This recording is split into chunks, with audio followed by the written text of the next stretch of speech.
Spanning the globe to bring you the constant variety of art. It's the Tenet Podcast. I'm Todd Pearson here with my good friend, my brother from another mother. You know him as quite possibly the most interesting man in the world. My partner, Wes Brown. Oh my God, Todd, I'm still as high as I was last week talking to Arlo White. Man, if anybody hasn't heard it, they need to tell their friends about it because I'm still riding high on Arlo White, Hypnotic Turtle. Oh my God. Can you still feel the vibe from last episode? I think I've been infected by the turtle, man. Like I feel it like screaming through my veins. Yeah, you know? no, I'm excited this week too. Oh my God, this is going to be awesome. Love it. I am very excited. And I was thinking about it last night because I had a very sleepless night because I couldn't turn my brain off, which doesn't happen very often, but I kind of hit that threshold. And so I was doing everything from breathing exercises to talk myself off the ledge to, thinking about this podcast. And, I feel very grateful that this is now going to be our 128th episode and that we've had this incredible ride thus far. And I just want to say how grateful I am to you, Wes. Thanks.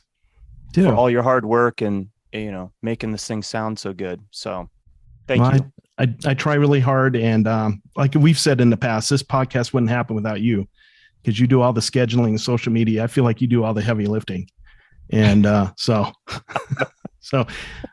Even when it gets weird, right? Even when it gets weird. I'm not going to shake any of my weird on you today, dude. Oh, I love it. Arlo. Still want to make a t-shirt out of that. I know. I do too. I'm not shaking any of my weird on you, dude. All right. Speaking of being grateful, we want to say a big thank you to you, our listeners, for all your support and all your kind comments these past couple of years. We appreciate each and every one of you and the love that you give this podcast. You can catch up with us on our social media on Instagram at Tenet Podcast and on our Tenet Podcast Facebook page. And of course, be sure to check out our website, tenetpodcast.com, where you can access both our current and past episodes. And last but not least, before we get started today, we want to remind you of an event that is happening in September.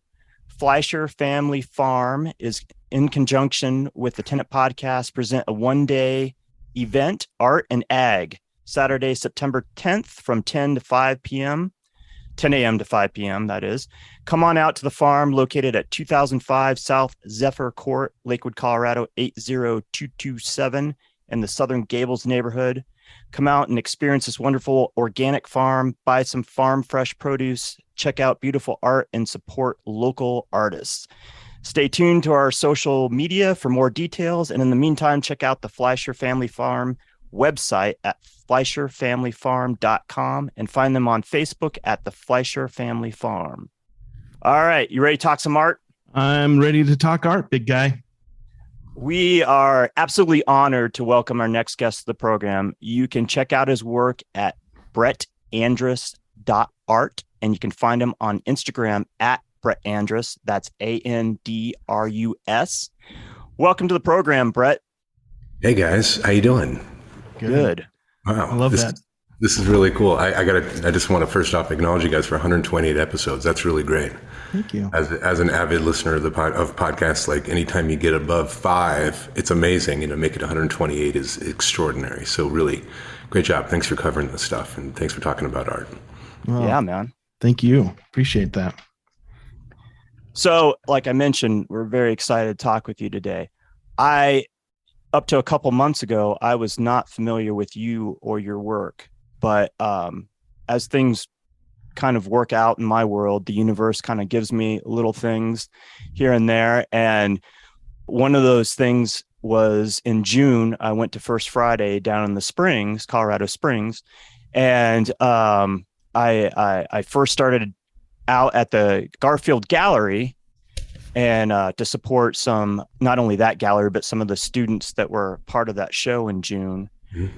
And we had on the podcast. And in the process, I ran across one of our big supporters, John Francis.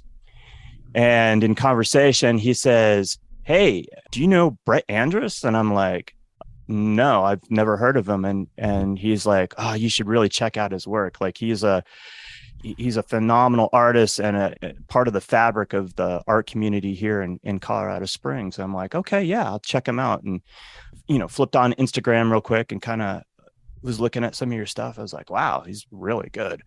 Mm-hmm.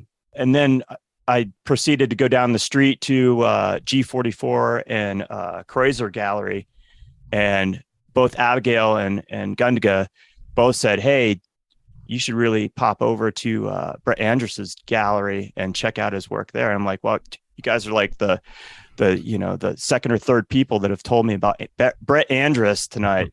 So, I moseyed down the street and went into Art Alley there. And first I went over to the gallery where your wife had her work up, which is phenomenal, Riley. Yeah. And so that was really like fun to check that out. And she's a phenomenal printmaker and artist. There was a band playing in the alleyway and or some musicians playing in the alleyway, and then your band played, which was really fun. And then I went over to your gallery and met you, and it was one of those, it was one thing to see it on a screen, but it was just absolutely amazing to see the work in person. And it was one of those moments where one of those wow moments where I was really floored, man. I was just blown away by the quality of the work and the subject matter. And it was just a wonderful experience. Thanks, Todd. That's really great to hear. I appreciate that. Thanks, man. It means a lot when you hit a viewer. That's why we do this. I don't always have those moments. I mean, I see a lot of art and I love gallery hopping, and you love it when you get exposed to something that, you were unaware of. So it was great that you came on my radar. And then the next day I was at an art event and I was talking to a good friend of ours that's classically trained painter. And I'm like, hey, do you know Brett Andrus? Because he actually has a connection to Colorado Springs. So I just kind of assumed that maybe he knew you or knew of you. And he had no clue. I showed him your work and he was just like, wow, the dude knows how to paint. That's right. And Michael Dowling, I don't know if I've heard of Michael Dowling, but he's affiliated with G44 and yeah, so I felt like that was like a really phenomenal validation from Michael, because I respect his work and his painting. How long you been doing this? How long you been painting? I've been painting, like most of us artists will say, since I was a child. And that's when I started. Started off as a sequential artist and comic book artist, lover of Spider-Man in the 80s and 90s, and, drew comic books, and went to college in Savannah College of Art and Design, got my degrees down there, emphasis on painting, emphasis on art history. Been painting professionally since, first solo show was 97, 98. Showed up and down the East Coast for early 2000s, end of the 90s into the 2000s, and I've been painting, my entire adult life since the age of probably 17 years old. Fortunate to go to the Savannah College of Art and Design because they're a great program, study with some great painters, and then moved back to Colorado. Gosh, it would have been like 2002, 2003. Maybe even earlier, 2001 maybe? I don't remember. It's all kind of a blur. You hit an age where everything kind of becomes the same date, you know what I mean? Yeah. It was longer than last week that I moved back here. And it was interesting, like for me, the comeback from after, living in New York for a little bit and living in New Orleans and living in Savannah, I wasn't planning on being back here. I'm a Colorado Springs native. I was born and raised out here. Wasn't planning on being here. At the time, Colorado Springs didn't have much of an art scene. Denver didn't have much of an art scene. There was not much art being done in the West, unless you were doing, Coyotes Bang at the Moon or, paintings of the mountains. You weren't really shown anywhere. And that was kind of true when I couldn't buy a show when I got back to Colorado Springs. I had been showing, around the country and I couldn't get a show. So, I just kind of kept a nose to the grindstone, just kept on painting and really threw myself into figurative painting and narrative painting. Saw the power in that, which we can talk about a little bit later too. I think there's some interesting stuff. Like I started off, a lot of what I spent when I was early in my 20s, I did a lot of installation work and conceptual art and performance art. Like, most people in their 20s thought I had a lot to say and thought it was real important that I said it.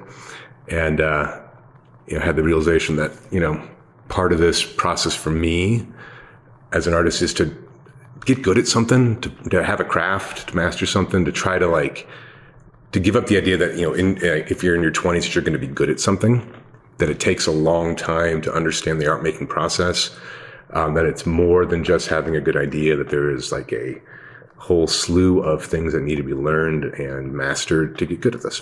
Whether it's abstract painting or conceptual art or, classical painting, it's all, there's a bag of tricks you got to pick up. So long story short, and then in like 2009, I opened up an art gallery with my former wife. We opened up a gallery called the Modbo in Arts Alley.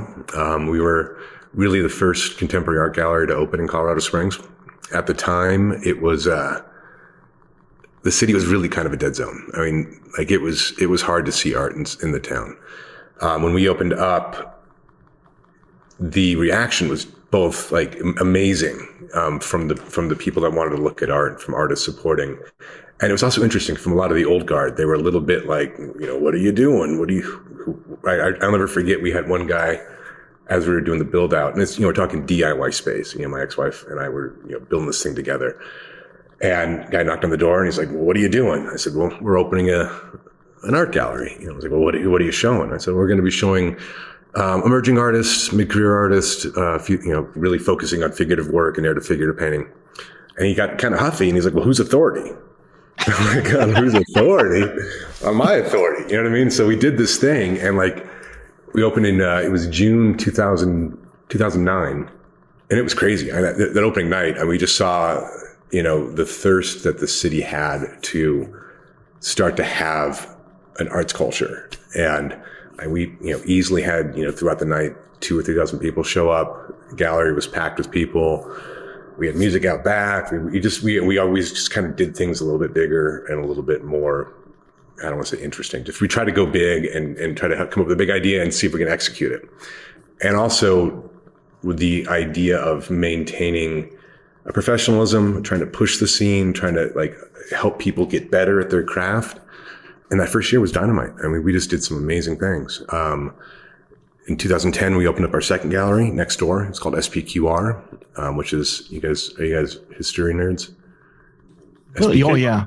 Yeah. All right. SPQR, do you know what it means? Mm-mm. All right. It's the kind of the motto for the Roman Republic. It was Senators Populos que Romanos. It means the Senate for the people of Rome, essentially. It was kind of like a for the people, by the people thing. And so we opened up the second gallery and we started doing the same thing. I started teaching out of the space. So it's been we've been doing this for a long time. So we've had the Arts Alley has been going since 2009. And then, other galleries started opening up in the city, which was great to see. Artists started getting shown. And there's now a real kind of movement behind it. And it's interesting being in Colorado Springs. We know as a Springs native, we know what would be the word? We know the anti-love that we get from our northern brethren.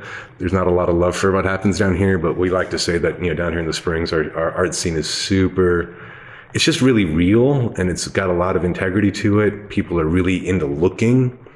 And now the next stage of not just looking is buying. So they're starting to be, cultivating collectors and getting people's work out there. And as an educator, one of the things I've been really just so proud of is seeing my students that started painting with me, 10 years ago that now have professional careers of their own, selling and being collected by other people around the country. It's pretty great. That was a long answer, Todd. I love it though. Yeah. What's interesting is, one of my all-time favorite artists is John Singer Sargent. And I was in Colorado Springs back in the early 2000s. And there's a painting that he did of one of a daughter of one of the residents of Colorado Springs that's just gorgeous. And I sat there and looked at it for a long time because it felt like she could get out of the chair and walk out of the painting. It was amazing. So once again, that experience of seeing John Singer Sargent in Colorado Springs, and I wouldn't have never thought that. Yeah. Well, it's interesting. Like the Springs actually has a really, really rich art history. I mean, dating all the way back to, when Sarge was out here painting Elsie Palmer, that's a painting of Elsie. He was out here, an artist named Maxfield Parrish, who's one of my favorite all-time painters on the planet. You ever heard of Maxfield Parrish? Dynamite. I mean, just an incredible painter. He was down here in the early 1900s doing paintings of the Broadmoor. He had a bunch of commissions for the Broadmoor to do. He had a studio right downtown Colorado Springs, and painted out here for about a year. Into the 1940s and 50s, the Fine Arts Center, we had artists come through like Robert Motherwell. I think Pollock might have been out here for a second, but a lot of the abstract expressionists were actually teaching out of the Fine Arts Center. So like there's a real rich history. I mean, we've got, Floyd Tungsten is kind of the Colorado Springs king of Colorado Springs art. And Floyd is got a huge show up at the Ent Center right now. The guy is a legend. So like it's one of those communities that it's small enough to know the other artists, and it's still big enough to be able to support its scene financially. It's still big enough to be able to like drive each other, if that makes sense. Yeah.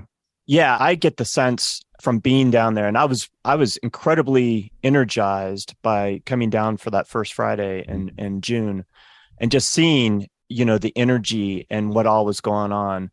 It really like gave me an infusion of excitement again. It's not that I've gotten over the whole Denver scene. It's just that it was nice to see something different. And it seems like it's a really tight knit community, and everybody is incredibly supportive of each other. Yeah, it really is. I mean, it is a, in mine, take the last 2 years with COVID out of the situation. This has been an interesting couple of years.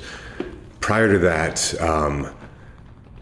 it really is. I mean, it's like, most of the painters out here know each other, and most of the painters support each other. I personally will tell you that, like, over the last, 14 years, I've had over 1,000 students come through our doors. We were using the tag for a little bit, like if you're seeing art in Colorado Springs, I probably might have taught one of them. There's a good chance we had something to do with it, and it's, and it's also like you throw into like affordability factor is an important thing for any vibrant art scene, is the ability for an artist to live in the community. That's starting to change in Colorado Springs. So we're starting to follow the Denver model of becoming too expensive for people to live here. But, for the last 15 years, it was a cheap place to make art in a city that felt like a city. And there's a lot of opportunity if you're willing to do the work to do it. Because it wasn't, it's still a very DIY community. I mean, there's not, we don't have the gallery that's been here for 50 years that has the backing of 50 years of patrons and things like that. Everything we do here is very much like, we got to rally behind, we got to do it, and we got to drive it. Yeah, I love that. I want to step back to when you went to college. So yeah. I think you're the first artist that went to the Savannah College of Art and Design. What made you pick that institution? In high school, I was really lucky in that I had a really great art teacher. She's still making art right now. Her name is Nancy Balderica. She's one of my favorite watercolorists. The lady was extraordinary. And she was very nice to me and took me on as kind of like a little protege type of mentee. More than just a teacher, she would also write notes so I can get out of math class and come and paint. So I was really lucky that I had this I like to say, like, everybody has the ability to make art. It's just those that then have the okay to do it from somebody else around them.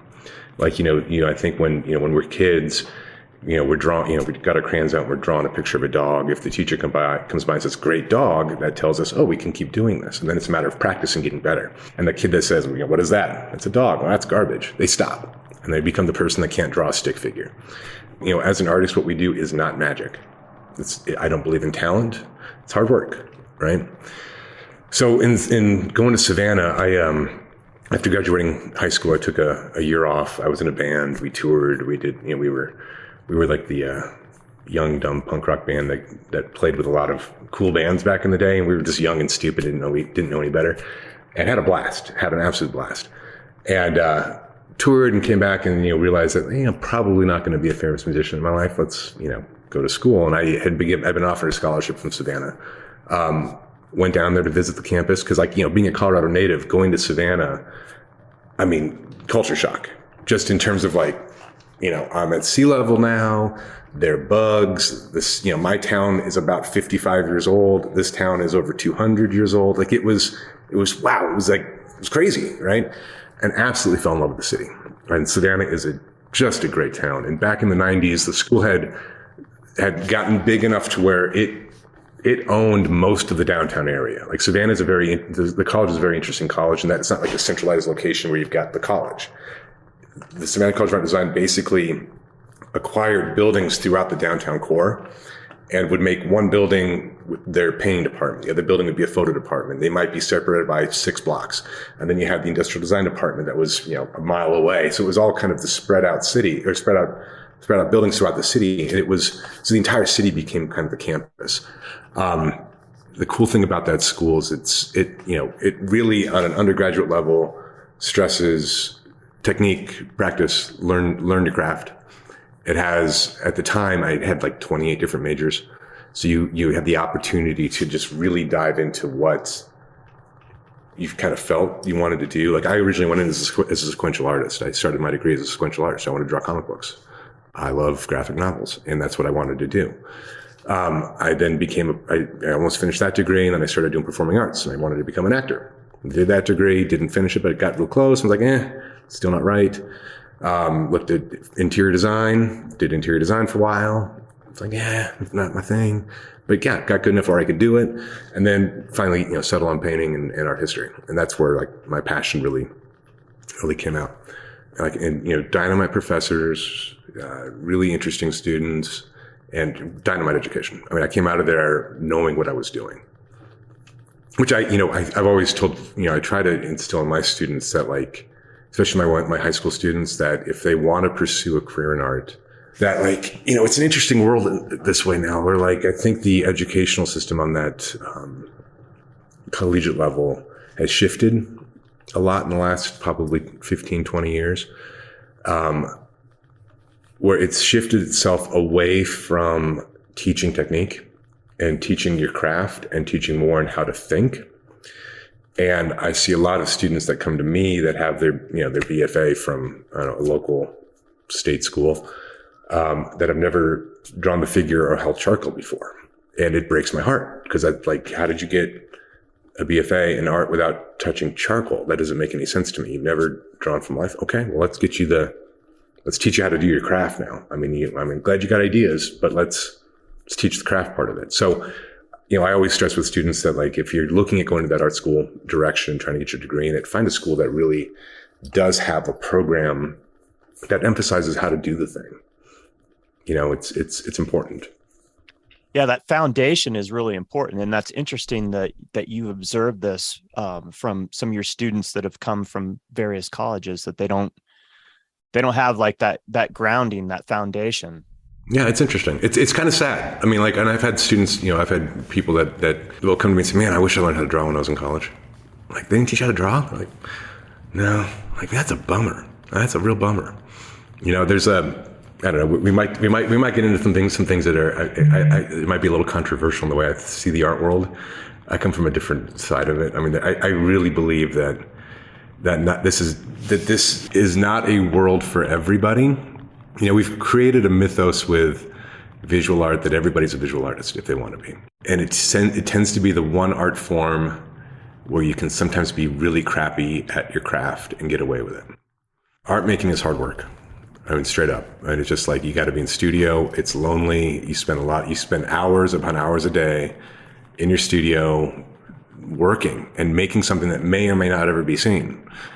And to get to the thing that you might make that may never be seen, you had to do 10 other paintings that were garbage. It's practice.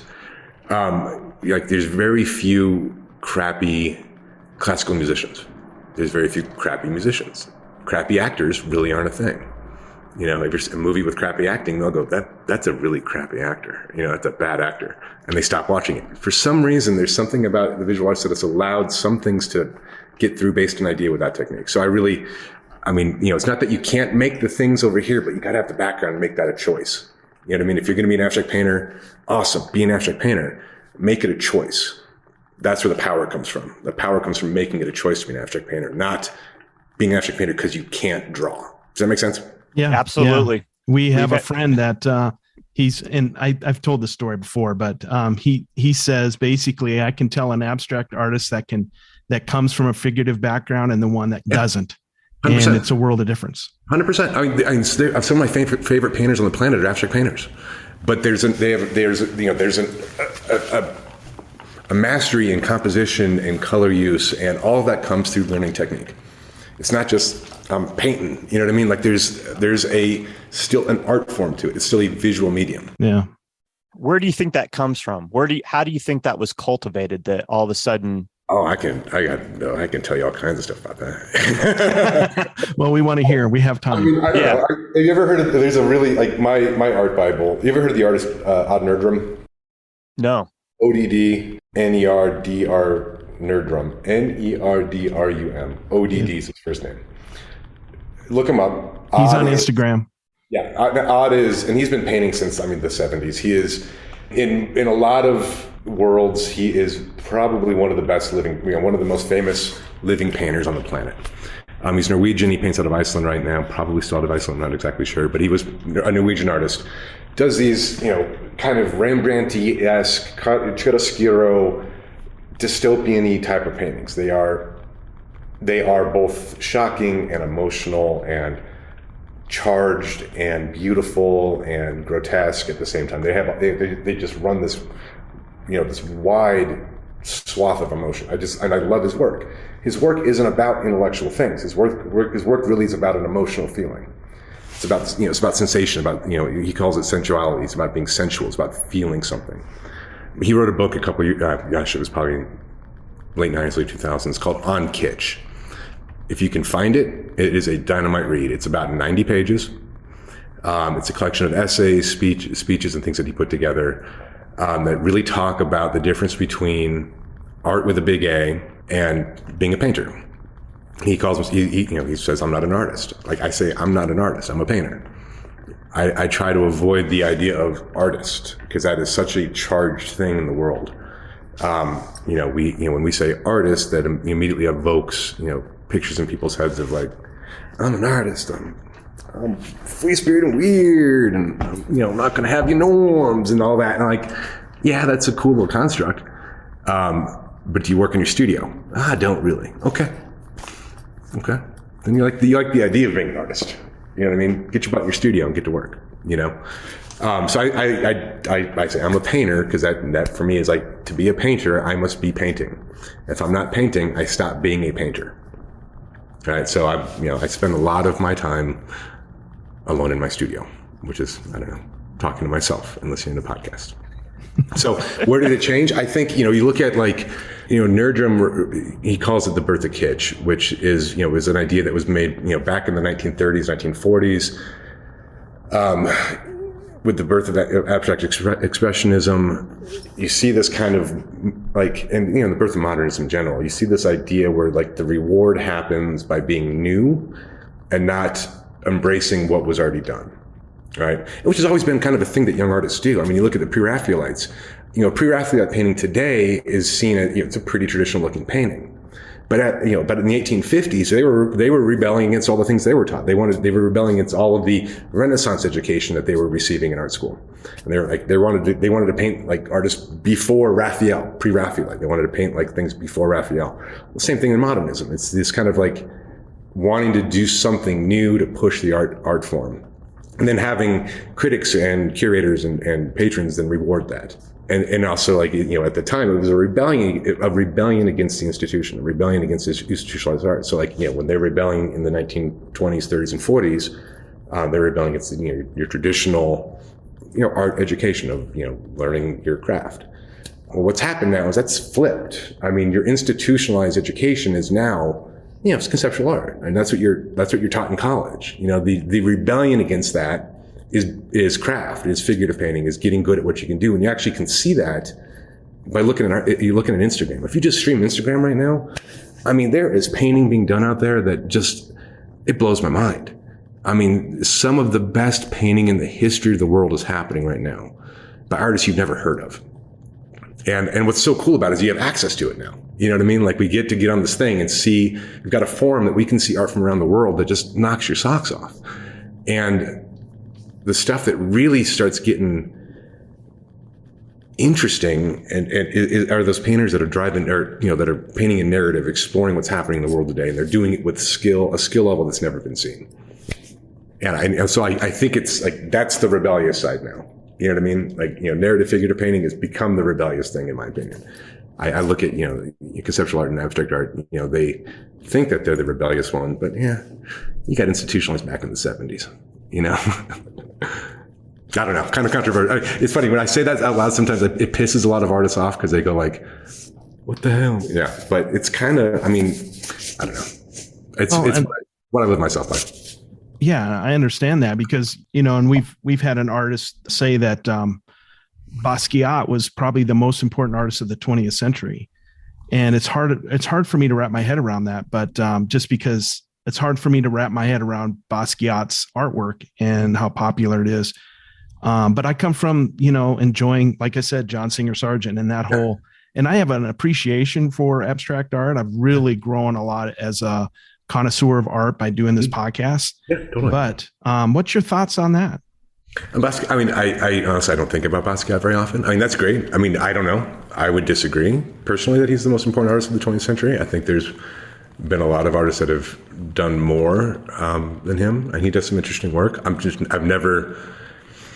This work's fine, It just doesn't resonate, right? It's never been an artist with the aesthetic that I've really found to be all that interesting. But that also is the thing that flies in the face of like, well, he's working, he's untrained, it could be considered, primitive art where it's like, or outsider art, and that becomes the focus. We're like, all right, so then what's the question? What's good? What's bad? All of that is just that academic, stupid question of what's good and what's bad. Who cares? I always tell my people that want to buy art or that want to look at art, find the thing you like. Right. Like if you like looking at Thomas Kinkade paintings, have you ever seen Thomas Kinkade? Yeah. Painter of Light. Like if you like Thomas Kinkade and he lights you up and makes your life happy, there you go. Like cool, awesome. Look at Thomas Kinkade. If he makes you happy and brings light to your life, dynamite. If you like looking at Basquiat, dynamite. Nothing wrong with that. Like find the art that you like, that you respond to, and then as like a gallerist, because I have the different hats of being an artist, gallerist, and teacher. Like as a gallerist, like I want people to when I try to curate a show and try to bring up an artist, what I always try to find first somebody that I like.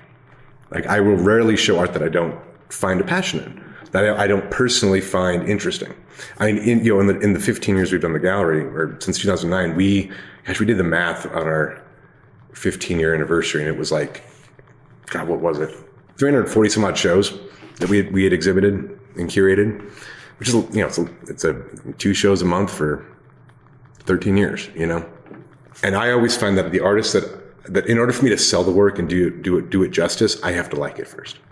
And you have to believe in it, right? Exactly, totally. I mean, and there's occasionally like I'll find work that that may not be my aesthetic, but I'll still find, I'm like, oh, this is great. I still have it's not that I'm a, old school, turn my nose up snob. It's got to be painted realistically to something that I like. It's just got to be done with integrity and honesty and with some sense of craft. And I think you know it when you see it, right? Like you don't have to be an art expert, but people know when things are honest and when they're good. Totally. I would totally agree with that. I mean, I try to, I use in my general talking is that like the work that I make, I try to be as honest with my viewer as I possibly can. Now it may be mysterious. It may be like, what is he talking about? But I try to be as honest as I can. I try to paint with as much integrity as I can. I want to connect with my viewer. That's my job. As an artist, I want to connect and and tell a story to my viewer. My job in that is to supply the words. Now, what was my original intention as I created the piece? Not that important. So that's the other fun thing about my kind of approach to art making. What I'm thinking and what I'm trying to say, honestly, doesn't mean shit. Can I swear on this podcast? Yes, yeah, absolutely. Feel free. Okay, cool. I've been trying to hold it in, but I'm like a pirate. Okay. Yeah, it doesn't mean shit what I'm thinking. Honestly, it doesn't. I am a 45-year-old white dude from Colorado. It doesn't mean anything to me. Now, if I can supply the sentences or the words for a sentence for a viewer to bring something out of themselves to make a meaning, that's the beauty. That's what's important. Because, we as art makers sometimes, especially when I was younger, like I really, God, I was a pain in the ass, man. I mean, you could tell, like, I've mellowed out my opinions when I'm 45. When I was 20, man, I was full of beans. And, I really thought that what I had to say had meant something in the world. And I at that point was very confrontational to my viewer. Very much like, fuck you if you don't get it. You're stupid, right? That is not the way that you get people to engage with your work, and I feel that sometimes we see in the general population, just general populace and culturally in America, there is such a hard way for your novice non-art looker, you're just your dad from Oklahoma. He doesn't want to look at art. He's been told for the last 20 years that he's stupid because he doesn't get it. And then he's been told by those artists that you're stupid because you don't get it. And the gallerist has told him you're stupid because you don't get it. And guess what? Let him get what he needs to get, and don't tell him he's stupid. So, like, if I get one of those dads to come in here and he looks at my work and he finds something, awesome. That's a win, and I've been really fortunate that I didn't stop my education, like my education at college. I've worked with many mentors. I'm a mentee of a lot of different artists in the country right now. One of my most important mentors, his name is Rodney Wood. Rodney Wood is an incredible dude, fascinating. He's just great, absolutely great. He lived in Colorado for a while. He started off as a jewelry maker, moved into Mexico, and came back and he was an oil painter. And not just an oil painter, but like one of the best oil painters I've ever seen in my entire life. Like, just killed me. I'm like, what the? You're amazing painter. We did an exhibition of his work back in it was 2010. It was his first show in Colorado in like 10 or 15 years. It just knocked the socks off. I think he was from Denver. I think it's where he grew up, was in Denver, and then lived in the Springs. And then after that, he moved down to Trinidad, Colorado, and started a thing in Trinidad called the Articade, and started a whole movement of art car making in Trinidad. And built this thing in Trinidad it became the second or third largest art car event in the country, behind Houston and Seattle.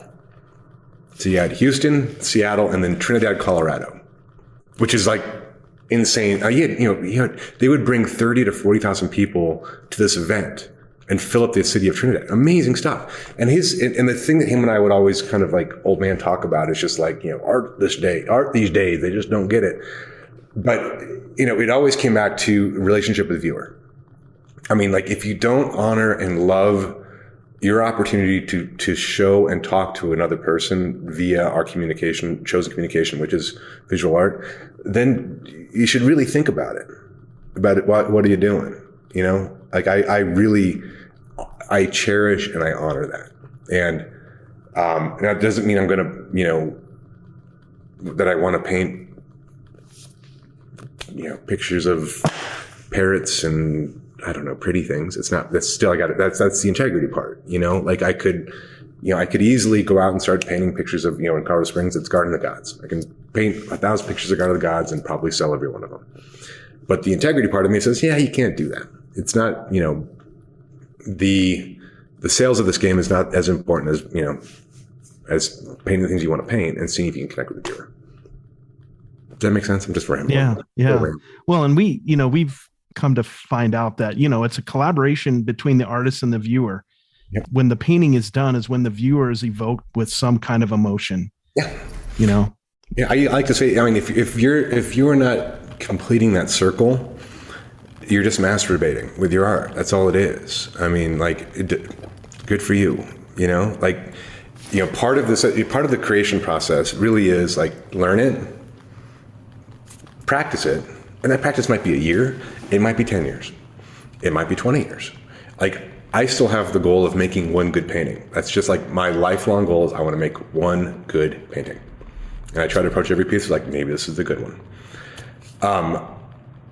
I haven't done it yet. I'm getting there, maybe, hopefully. But, you practice, and then you get lucky enough to trick somebody into giving you a show.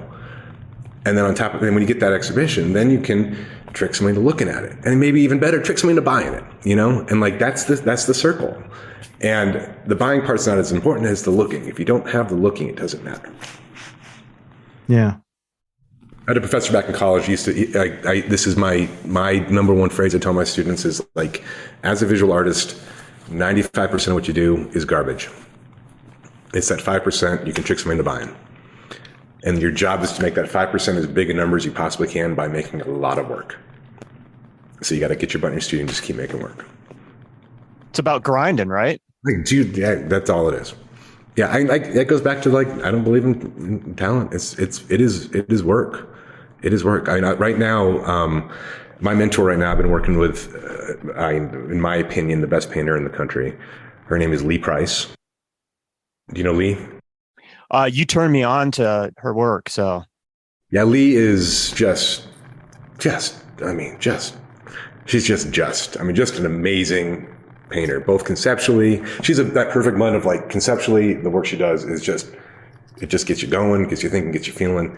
And then technique wise, there's not a question. You don't like, you're not left wanting to, how do we say this? Like, there are times that the message is lost in the piece because the technique is, or the aesthetic is not working. You're just kind of like, I wish this was better. Help me understand. That her work is that kind of perfect blend of like aesthetic always works 100% of the time, and there's always something pretty, there's always something there for it. It's a good reward. Where does she work out of? Beacon, New York. Okay. She shows around the country. Her primary gallery is down in Santa Fe. A gallery called Evoke Contemporary, which Evoke Contemporary is my favorite gallery. I've had a gallery crush on them for, 12 years, 13 years. They show my favorite painters on the planet. So what would make a good painting for you? What is that criteria for you? For me personally? Like, yeah. I don't even know. I haven't seen it yet. I mean, I guess like, I don't know. I continue to see a practice. Like I was talking with Lee about this yesterday. I'm a painter that's very hard on myself. And this comes from growing up. I was a bit of a jock growing up, basketball, soccer, baseball. Like I was competitive. I'm highly competitive. I blew out my knees and have had multiple knee surgeries and had to lose that side of my life, but the competitiveness still stayed. And that drive to get better, that drive to constantly be practicing, to constantly to be grinding. And, I think I'll know it when I see it. I just haven't seen it yet, I guess is the answer. Like there's times like I'll finish a painting and I'll like it for about 38 seconds. I'm like, yeah, okay. Or there's times within the painting that something happens like, oh, that's cool. That's interesting. And then there's, and it's changed during COVID. I mean, the last 2 years has been I want to talk about that. Can we talk about COVID? I know it's maybe, sure. Yeah.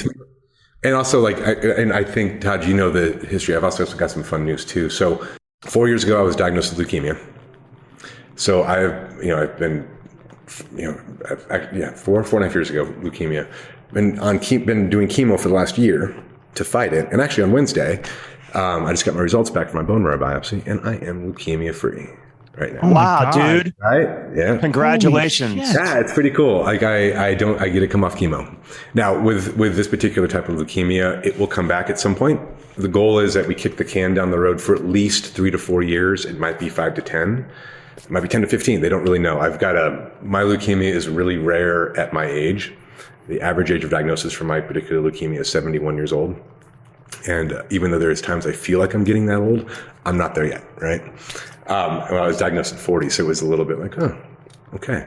So it's been a 5-year friend of mine, that's been living with me of like, all right, accepting that there's now a new part of, like, it's like I have 2 legs and I have leukemia. Okay, cool. Next. It taught me a lot to get very, very present in what is happening right now, to stop sweating any of that small stuff. I mean, like, in the business life, I sweat a lot of small stuff. And this taught me hyper-focused, hyper-presence. With the daily goal of creating something making an impact with somebody, and connecting with somebody. Those are my 3 goals I try to live by: is connection, creation, impact. And it's been pretty profound. And then when COVID happened, that was, it was really interesting to like watch how artists responded to it. My wife is an amazing painter, an amazing printmaker. She's one of my favorite artists on the planet. And we got to be locked in together into our house for 2 years. And we rebuilt a bedroom into a studio, and we both kind of took on the idea for the last 2.5 years that, all right, you know what? This is practice time. We're not getting ready for shows. I'm not painting for an exhibition. I am literally painting for practice. You're painting for practice. Let's see if we get better. Let's see what we can do. Let's experiment. Let's have a little bit of fun. Let's see if we can, draw off of what is around us right now in terms of our inspirations and our part of our process. For me personally, like I use a lot of models in my work. I use a lot of kind of like, I bring them in, I shoot them, maybe get out into the world or shoot cities, things like that. This was very much like I'm in my house, and I have my wife, I have my dog, I got this green couch. So the green couch showed up in my paintings a lot, which was really weird. I'm like, man, I did 4 paintings of a green couch. That's really, really weird. But it was what was available to me, especially that first year of COVID. And it was also, we had to really get good at giving ourselves a pass that it was okay to stop, to not be, what would be the good word? Like to be in the state of practice and not in a state of creating for anything bigger than just getting better at something. Because it takes the pressure off of like, I need to make art to be seen or do a show or whatever. I'm like, you know what? We're in this weird time. We're both feeling really like removed from the world and from some of the source. Let's just kind of just chill out, give ourselves a space to not do anything for a little bit. And then we'll dip our toes back in and start working in a different way. Right. And I heard that from a lot of artists, like our 2 best friends, our hip hop group, they're called the Reminders. Amazing husband and wife duo. Just I love them to death. And they kind of felt the same thing. They had 2 years, as performing artists, as musicians. They couldn't play anywhere. They had to start learning how to do stuff on, those, what are they called? Basically Zoom calls for music.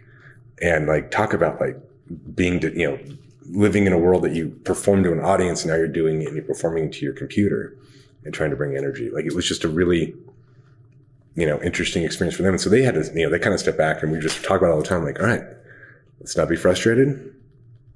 There's nothing wrong here. This is just kind of what the new game is. And let's get okay with this new game. And then let's also get hyper present when it's around us and see if something else kind of opens up for us. So it was really, I think creating during the pandemic was a really fascinating thing. And I personally, minus all of the horrific things that happened during the pandemic, it did force me to slow down and take another, even turn up the presence gauge tenfold. So prior to your leukemia diagnosis and COVID, were you quite as focused? Were you working towards where you are now, or you think that was really the catalyst to kind of just bring it all together and like? No, it's interesting. The last this is the longest I've gone without a solo show. I was showing. I do 2 solo shows a year for the last 12 years. I was more hyper focused, but in a probably unhealthy type of way. Hyper focused I was able to utilize my superpower of ADD for good, which was powered by coffee and allowed me to work, my day job, which I have a lot of passion for. I'm a financial planner, mortgage originator. I help people buy houses. Love it. It's great. I was doing that 40 hours a week, 60 hours a week, depending on the week. I was teaching at the local college, 3 classes a week. I was teaching out of the studio, 7 classes a week. I was performing in 2 bands. I was running an art gallery, and then also had 2 solo shows coming up, and then also I was doing coaching up in Denver. So I was that human being that would go 7 days a week, 15 hours a day, and also starting a new relationship with my wife. Right. So it was I hyper go, you know? But also there's in that, like, and that's how I did college too. I did college as fast. In that motion, one loses the ability to be really present in it, which is what having the leukemia diagnosis and having the last 2 years taught me, is like being the busiest person on the planet isn't an award that you can put on your shelf. Nobody cares, right? Like, nobody gives a shit. What's more important is, like, are you enjoying your life? Are you making the things you want to make? Are you loving the people you want to love? Are you having the conversations you want to have? That, to me, is where the profound importance is. So yeah, in the last 2 years, like, there's been a huge dichotomy shift in my life. Like, you know, the gallery right now, I mean, we went through a rebrand. We were SBQR for a long time and rebranded as Bosky. Part of that rebrand is, like, we're off the chasing the first Friday game. We don't care. Like, that first Friday game, not a thing we want to do anymore. We'll show art when we want to show art. When I find an artist that I really, really think is extraordinary and needs to be looked at, we'll do a show. And because of the groundwork we've laid for the last 15 years, when we do a show, people will come, you know? But the day-to-day grind is just like, I want to wake up. I want to enjoy my weird dog. I want to love my wife. I want to, look at some stuff on, I want to try to avoid the Facebook as much as Facebook. I avoid Facebook like the plague. Instagram is my addiction. Try to avoid it.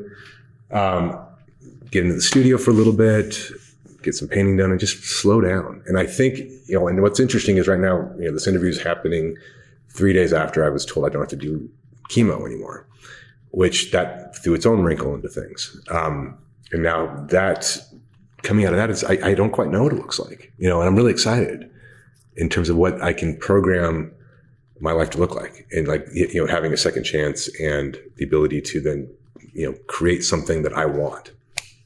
During chemo, there was a moment where I almost went blind. I had a reaction to my chemotherapy, and I had my left retina detached, just randomly. It was a fascinating experience. I woke up in the morning and I was like, I can't see. Like, I could see straight ahead, but any periphery had disappeared. Like, this is weird. So I kind of felt away and said, weird. And then I called my optometrist on Monday and said, hey, I'm having this thing. She said, come in. She got me in there really quickly. And she said, yeah, I'm sending you down for emergency surgery right now. Your retina is detaching. You're about to go blind. She's like, did you get in a fight? Were you in a bar fight? Did you get hit on the head? Did you, I'm like, nah, I did not get in a bar fight. We're pretty well, socially distanced right now. We think it's probably due to my therapy, my chemotherapy, and they had to go in and they had to reattach my retina, which is a surgery surgery was fine. The recovery was like 10 days of laying on your face for 8 hours a day.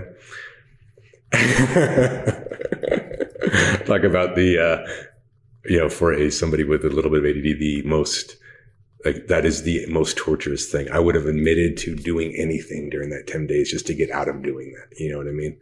But yeah, think of getting out of it, having to wear an eye patch look like a pirate for the next, 3 months of pirate life. And then did a couple one-eyed paintings just to see, like, all right, this might be a thing, all right, let's see what this is like. It was okay. It was interesting. It was a new way to, kind of like approach a painting. And then, fortunately the surgery, 95% of it was perfect. I can see. They had to do my right eye because it was starting to detach. They had to go and do the same thing on my right eye. So it was just like, it's been a lot of learning to just accept, there's nothing wrong, go through it, do it with grace, do it with power, and come out the other side of it, That is a crazy story, man. That's a crazy ride that you've been on the last 4.5 years. It's fascinating. I can't even imagine. And it's great that you had this attitude, this takeaway of this positiveness. Obviously it's not something you would have chosen to go through, but some of the lessons that you've learned through this whole roller coaster ride. Todd, I wouldn't have changed it. I can honestly say that there's not a part of the last 5 years that I would have changed. I chose my leukemia the second I got diagnosed. I have 2 weeks after I got diagnosed. I literally chose having leukemia. And that's the power of, like, to say I wouldn't have chosen it, I chose it. You know what I mean? It's what was my new thing was. Like, all right, this is it. I don't have a choice. So I either get to live in the world if I don't have a choice and be upset about it, or I can actively choose it. And I actively chose it. You know, and I learned so much out of the last 5 years that I would have not changed a bit of it. I wouldn't have guessed that you have ADD for as accomplished artist as you are, and painter. Let me step back for a second. And the fact that you have this, this probably incredibly busy day job in addition to running galleries and everything else that you were doing. How do you get stuff done? Because I think a lot of artists have the ADD, but they're not necessarily that disciplined. And you obviously have discipline. I don't know. That's a really good question. Like I was late diagnosed ADD, also late diagnosed dyslexia, right? So had to go through my entire life, learn, it was until I got out, finished with college, that I had one of the professors, when we said, it's like, are you dyslexic? Like, I don't know. And we got tested. I'm like, shit, I'm dyslexic. Well, it would have been nice to know, 10 years ago, instead of having to invent ways to get through college and write a paper, I guess, I think part of it is, like I said before, I'm competitive. That's a big part of it. I was very fortunate to have hardworking parents, that instilled that in me, just the, really taking value in I'm not being lazy, just getting things done, and I personally, I just like getting things done. I really believe in the ability to, to really create one's life based on setting goals, and with the taking the expectation taking out the expectation that even if you set these goals and you do the things you do to get the thing done, you may not get the thing you want at the end, but you get to go on the journey of doing it. Right. And also in the process of that, if you set that goal, I call it tossing your hat over the fence. You toss your hat, better than hat, toss your pants over the fence. Now you don't have any pants. Now you got to find a way to get your pants back. Right. So you got to find a way to get over that fence. And that's how I really, I set up trying to live my life, is really setting up, what do I want to create out of nothing? What are the things that I want to, what do I want to have in my life? And then do the things you need to do to get there, and also with a sense of realism. I still haven't given up my dream of playing for the Denver Nuggets. I probably should. I'm turning 45 this year. I think that would make me the oldest player in the league. I'd probably have to give up that dream, but but it's like you set up those things and you go for it, And with my day job, I feel like I'm super lucky to have the day job that I have, because it's I've been doing it for 20 years, and it gives me the flexibility to work as I need to. And sometimes that's, 80 hours a week, and sometimes it can be 8 hours a week, just depending on what needs to happen. And it's also, and it's like the perfect, buddy to my art career, in that it allows me to be creative. It allows me to, the financial freedom that I get to have, and not have to, keep me from painting the gardens of God's paintings to survive. It allows me to help people, which is a big, very important thing in my life, is just kind of being of service. And, I was thinking a couple of years ago, I want to give this career up and go do something else. And it hit me. I'm like, man, that's going to be impossible. I don't answer well to other people. I mean, if somebody told me I had to be at a certain place at 9 o'clock, I'd be like, not unless it's my idea, I'll be there at 8. I work 40 hours a week. You can't tell me what to do. I'll work 80. How's that? So, I get stuff done by the answer to that question, I guess, is goal setting, a lot of coffee, and just, being, and I will say this too. This is one big thing that we learned during the pandemic, is being, we call it I use the term curation, getting very, very good at curating the things in my life that I want to have and the time of my life. I don't know if for you guys, if you notice this, that, the pandemic, that world of acquaintances disappeared, right? Like the world of like people that I saw on the street that one time that I haven't seen in 8 years disappeared. And it became kind of like those people in your life that are super important in your life became your core, at least for us, became our core component. And I really realized like, wow, these are the people, this is my tribe. These are my people.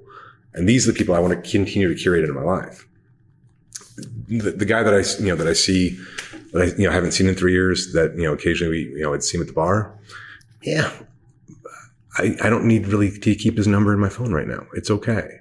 And it's okay to curate that down a little bit, because it opens up time. It opens up freedom. It gives you, it removes that energy suck that might be there. You get really presence in the action of curating your life in terms of what is important. What do you want to do? That's great advice. Yeah, absolutely.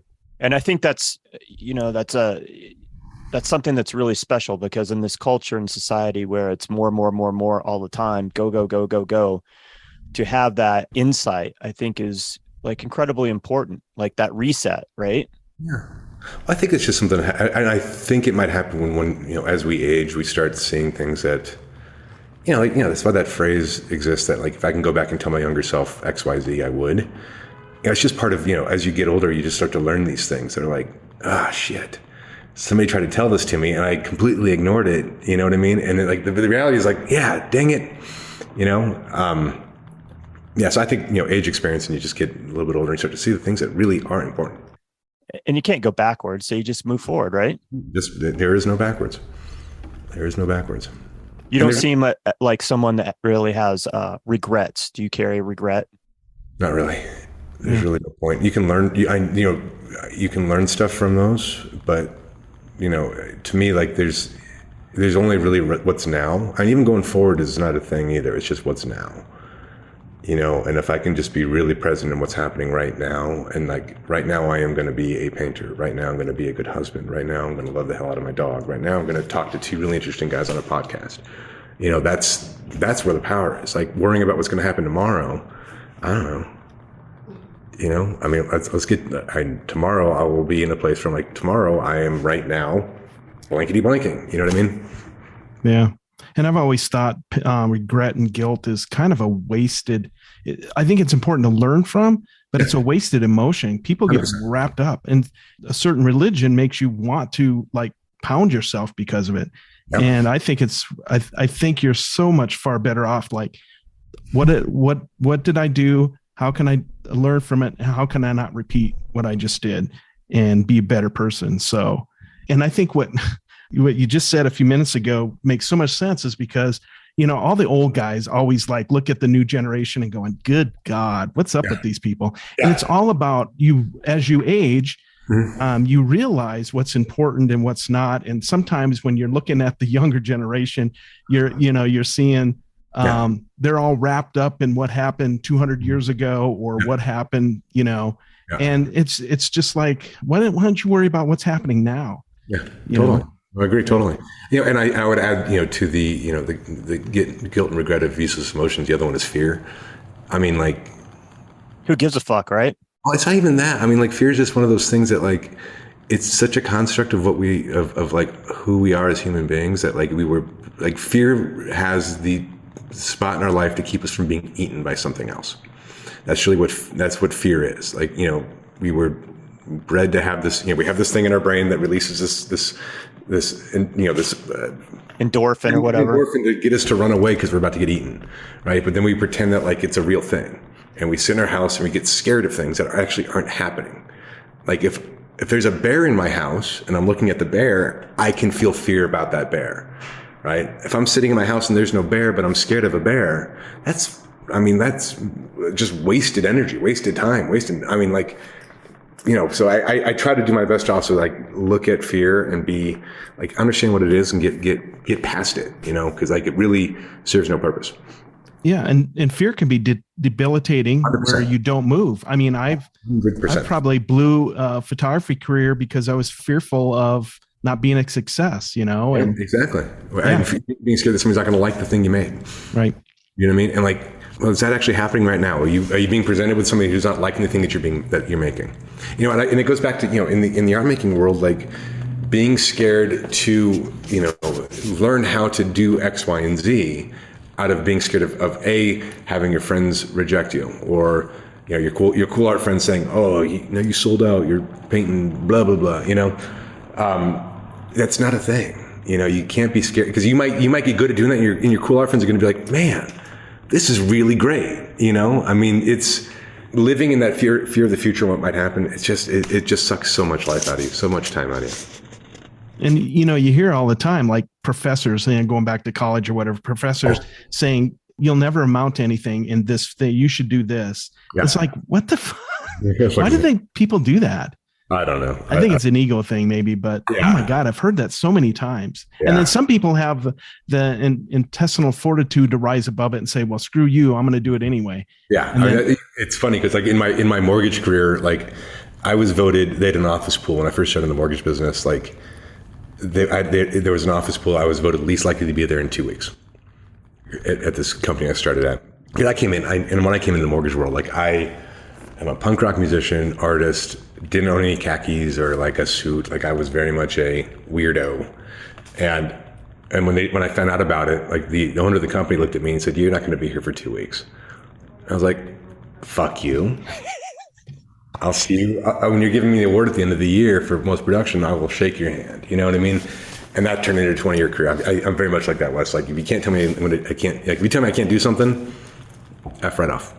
And it's like but it can be a character flaw for sure. Because there are times, my wife reminds me a lot where she'll like say, hey, there's a better way of doing it. You don't have to run through the wall because somebody said you can't run through the wall. You know what I mean? How about you walk around the wall? And it's like, you are wise. Really is the best human in the world. Didn't you have a professor tell you never to be in a relationship with another artist? No, I never had that. Oh, I thought I read that somewhere. Actually, you know what? I did. No, I did have somebody tell me. Yep, I did have a professor say you can't paint you cannot be in a relationship with another artist. And honestly, that was kind of the thing before Riley. Like Riley is the first artist I've ever really been in a relationship with, visual artist, and it's awesome. Two of my other favorite painters on the planet are an artist named Kent Williams and an artist named Soy Milk. Kent, background in sequential art. He was, he did one of my favorite graphic novels back in the 90s. It's called Meltdown. It was a Havoc and Wolverine book. It was gorgeous. And he has a really amazing gallery career. And then his wife, Soy, is just profoundly talented in what she does. I mean, she works her butt off to make the art that she makes. And they're a visual artist couple that make it work. And I had met them before Riley and I had met each other, and I saw them like, that's really interesting. I wonder if they fight, if there's competition, because you always hear there's going to be competition, right?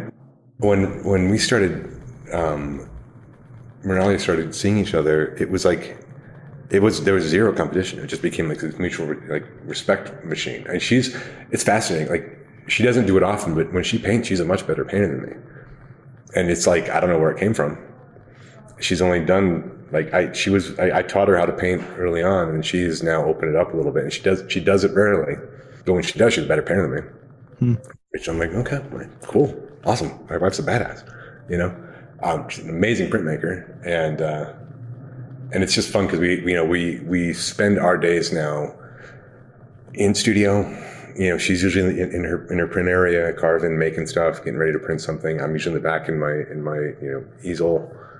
easel cave, and either we're listening to podcasts or we get music going, we just pop out, say hello, love each other, go back, and it's just like it's the best thing in the world. And if I have a question, if I need an eyeball on something, she'll lend me her eyeball, and vice versa. And it becomes a beautiful way of working. Like one of my other there's an artist, her name's Christina Poole, and I cannot remember her husband's name right now. They're sculptors out of Santa Fe, and amazing sculptors, absolutely amazing sculptors. And they're a husband and wife duo that sometimes they're collaborative on some of their work too. And it's like, we're always told you can't do it. But, it's also like we were told artists are weird and artists need to be, eccentric and that. Like, no, that's all just construct. You know what I mean? It's all just care. It's like, yeah, in a 90s movie, totally. Right. I want to know, and I love getting into the thought process of people's practice, but where does this competitiveness, where does that come from? Sports. Grew up as sportsman, the weird sportsman, the long-haired hippie sportsman. My dad was He was retired Air Force officer. He was the athletic director at the Air Force Academy for 20 years. So wow. I grew up with he had the cushiest Air Force job in the history of the world, that he was at the Academy for 20 years. And as a kid, I never had to have the military brat experience of moving. Like, I was born in the Air Force Academy, and he stayed there until they told him they were going to, after 27 years, they said, we're going to move you to the Pentagon. And he's like, This is at least how I remember the story. And he's like, I'm going to stay here. I'm retiring. But growing up, like, just a great life. I had access to all the gyms and going to the bowl games and, learning how to be really, learning to be good at a sport. And my dad's a very, very, he was a very athletic, tennis player, basketball player. And, just grew up in that world of really, if I could still play basketball right now and not hate myself for 3 weeks afterwards because I can't move, I would.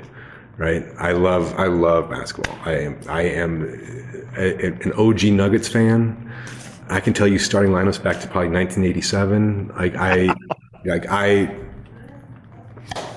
I'm still, I still have that, it's that weird dichotomy of people think that artists can't like sports or like certain things. I love a good game, Yeah, I love a good game. Sometimes it's, again, detrimental, like in my music career, because I'm still a musician and I still play a lot. And there's times where, there's competition in music, which is fun. There's competition in everything that we do. We live in a competitive world. And as long as it's a healthy competition where you can recognize that you use it to make yourself better and not tear somebody else down, that's great. That's what drives me. In that world of if I'm looking at an artist and I feel an inkling of jealousy or, that's one of the, artists, back to that On Kitsch book.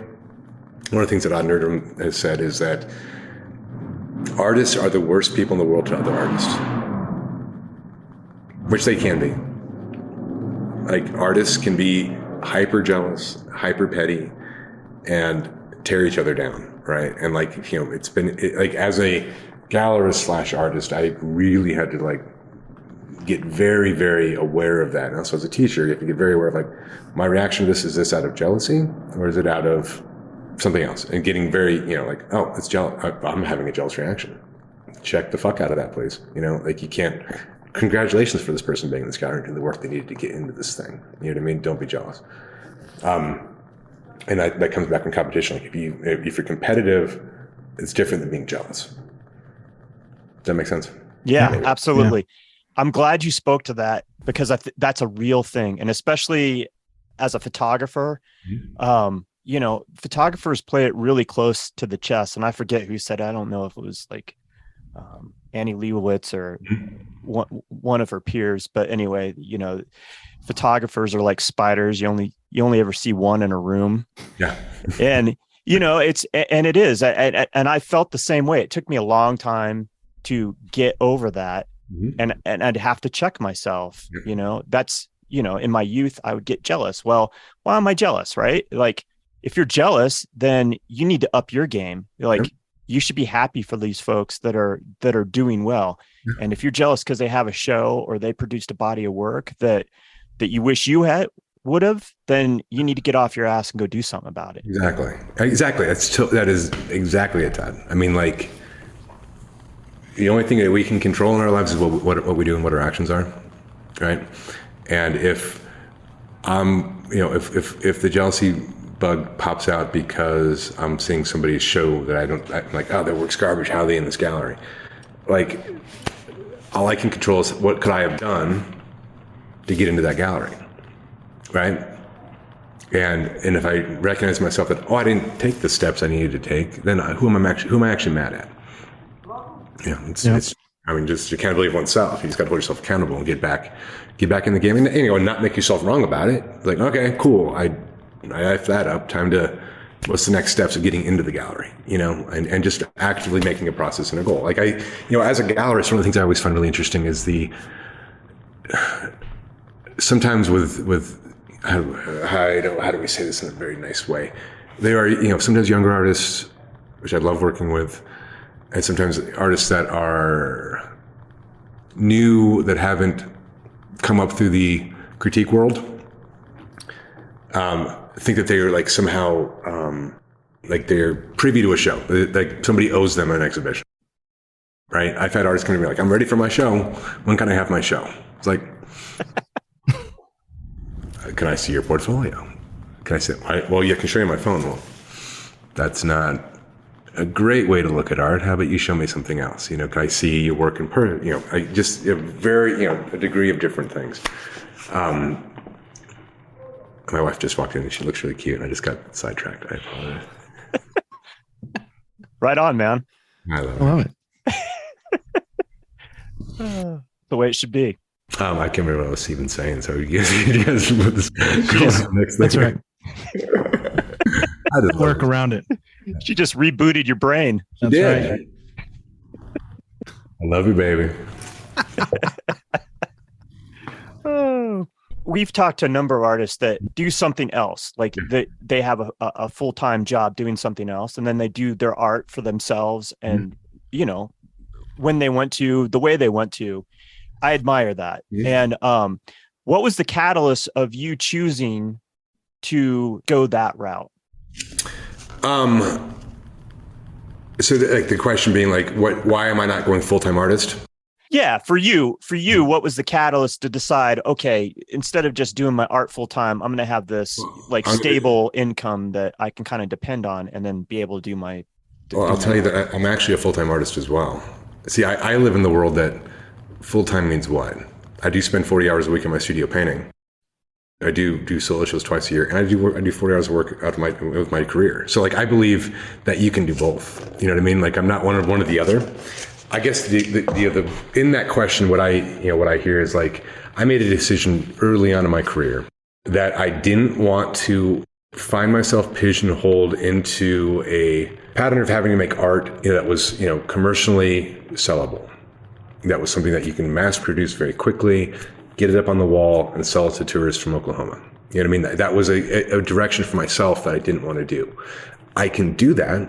I've played with that a little bit. There's it was funny, a couple of years ago, I got a wild hair at my butt to just start painting cityscapes. I don't know why. I was in New York City and I was taking photos of the buildings. I'm like, these are really fun. And I'd never painted cityscapes before. And I jumped in and started painting cityscapes. And I couldn't keep them on the wall. And it was just like, shit. Dang it, I did it. You know what I mean? And so the next show I painted some more cityscapes. And then I found myself like, oh, I got to paint some cityscapes in order for me to sell. And then when I had that moment, like, oh, that's not did I just lose? Am I still enjoying painting the cityscapes? Am I still finding something in them that I find enjoyable? Am I still finding an access point? Is it still driving my other work in a way? Am I becoming a better painter by doing them? Or am I just kind of like kicking these things out?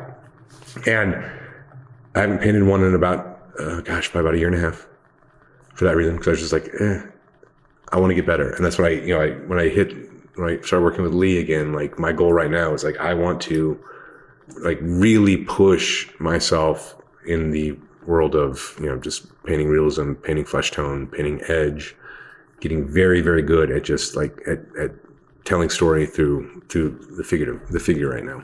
Will I come back to painting cityscapes? Probably, but I will reaccess that point when it's fun for me to do it, not because I can sell the hell out of them.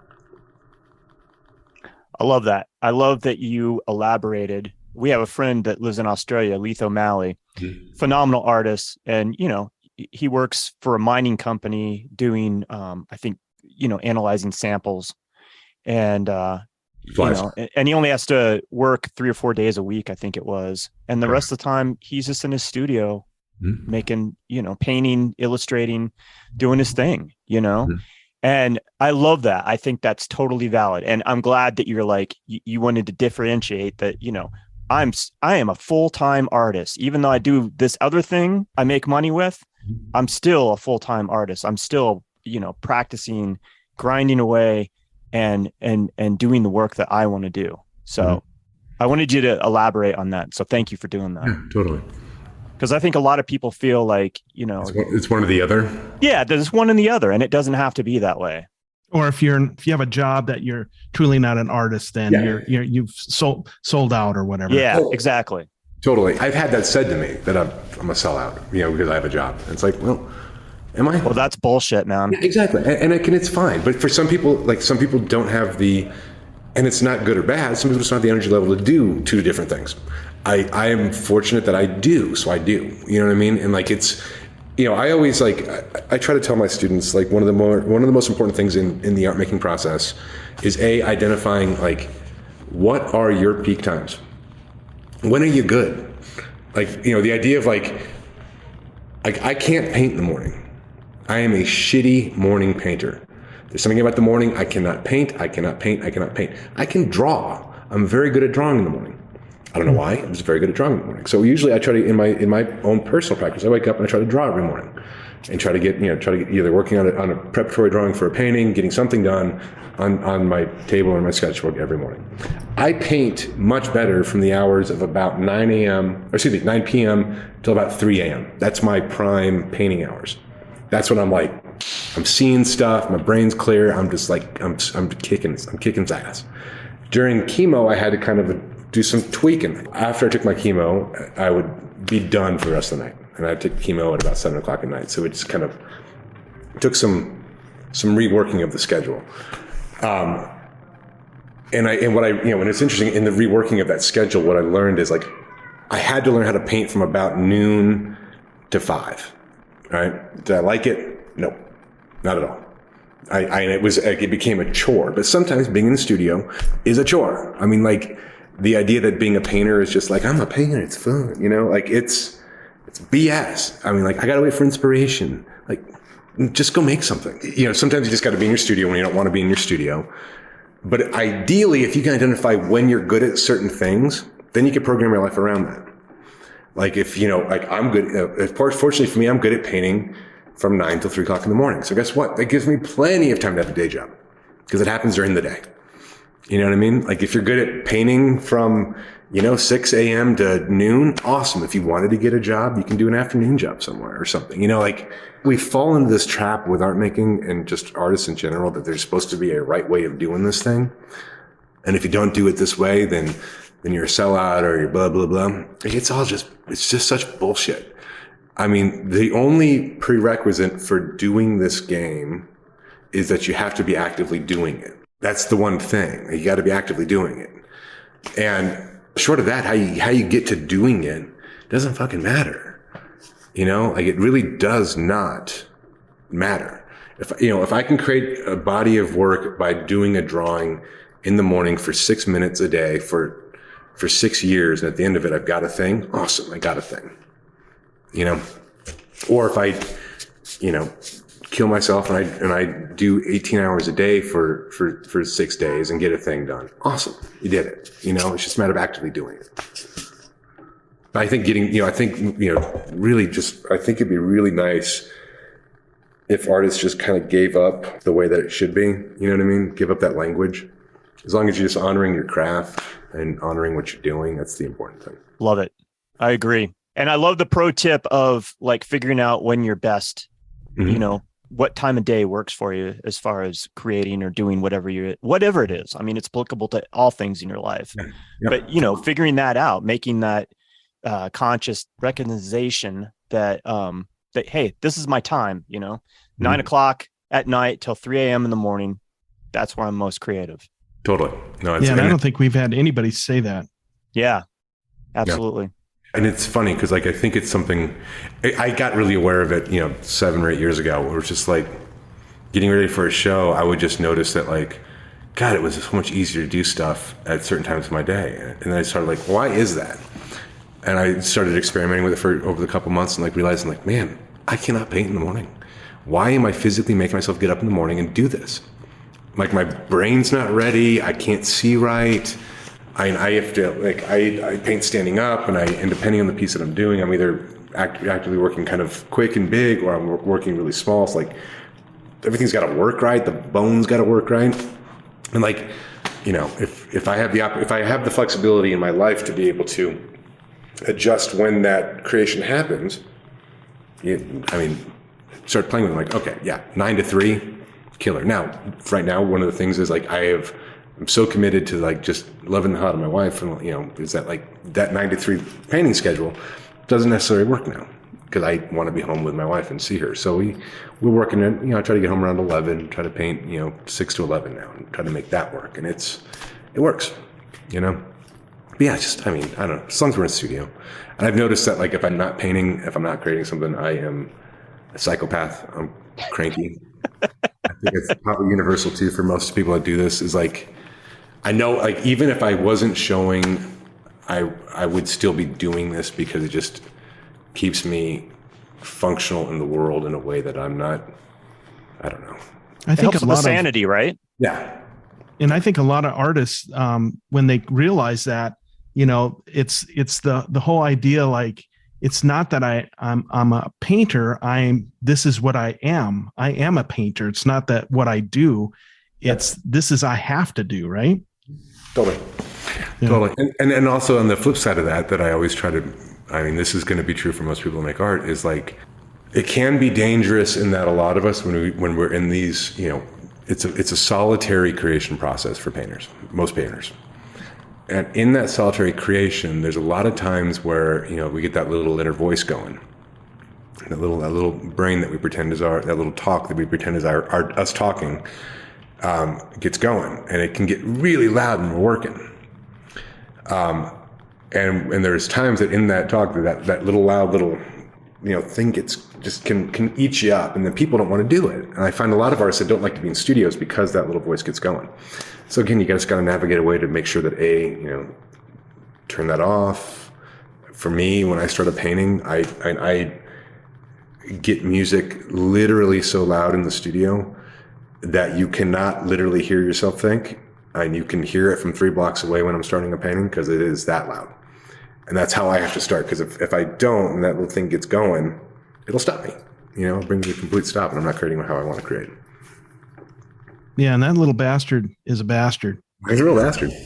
He is a bastard. I wish I could get rid of him. I wish I could shut this little ass up, because I don't sleep a lot because that little bastard's talking at night. Yeah, well, just tell that bastard, thank you for sharing, but you're going to go somewhere else with it. Right. I need to do meditation. And he's just a really shitty salesperson, what that little bastard is. He's like, thanks, I'm not interested. Oh man, I wish he'd feed me creative ideas, because I always seem to be short on that, where Todd is like a creative monster. I'm like, I'm a photographer on the side, right? I've always been. I've done some professional stuff, but it's always been for somebody else or whatever. But creativity is like, and I know it just kind of creativity begets creativity. Being creative, you just start flowing. But so how does creativity kind of work in you? How do you come up with projects for your paintings? Yeah, it's funny. Creativity is an interesting thing. Like, there's a lot of different ways to do it. Like, one of my business partner, Asia, in the Virtu Collective, my hip hop friend, she teaches a lot of workshops on creativity. A lot of creative writing workshops, things like that. And there's some tricks around it. For me personally, I try again. There are certain times of day where I can be more present to certain things. And the trick then is, if I'm in a position where I can have something come to me in a creative way, or an idea pops in my head, I got to make sure that I then have the tools around me to preserve that creative idea, and that it does not flutter away into the ether, which happens a lot. Especially I've hit an age now where I can't have all those ideas stay in my head. I've got to write them down. So I try to, like, I always got a sketchbook on me. I tend to have most of my creative ideas when I'm taking a shower in the morning. Cup of coffee, fresh coffee. Brain is waking up, and then it starts to get a little interesting, and I start having some ideas. My wife got me this little thing. It's like, I can't remember what it's called. It's like a sticky pad in the shower, or if I have an idea that pops to me, I'll quickly either sketch it or write it down on there, just as a way to remind myself in the 10 minutes later when I've forgotten completely what I was thinking about. And then I will get that into a sketchbook, start working in a sketchbook. And sometimes, it's like the idea of most paintings. Like, most ideas that we have are bad ideas. You know what I mean?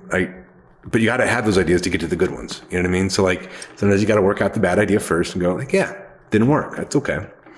Let's get to the good one.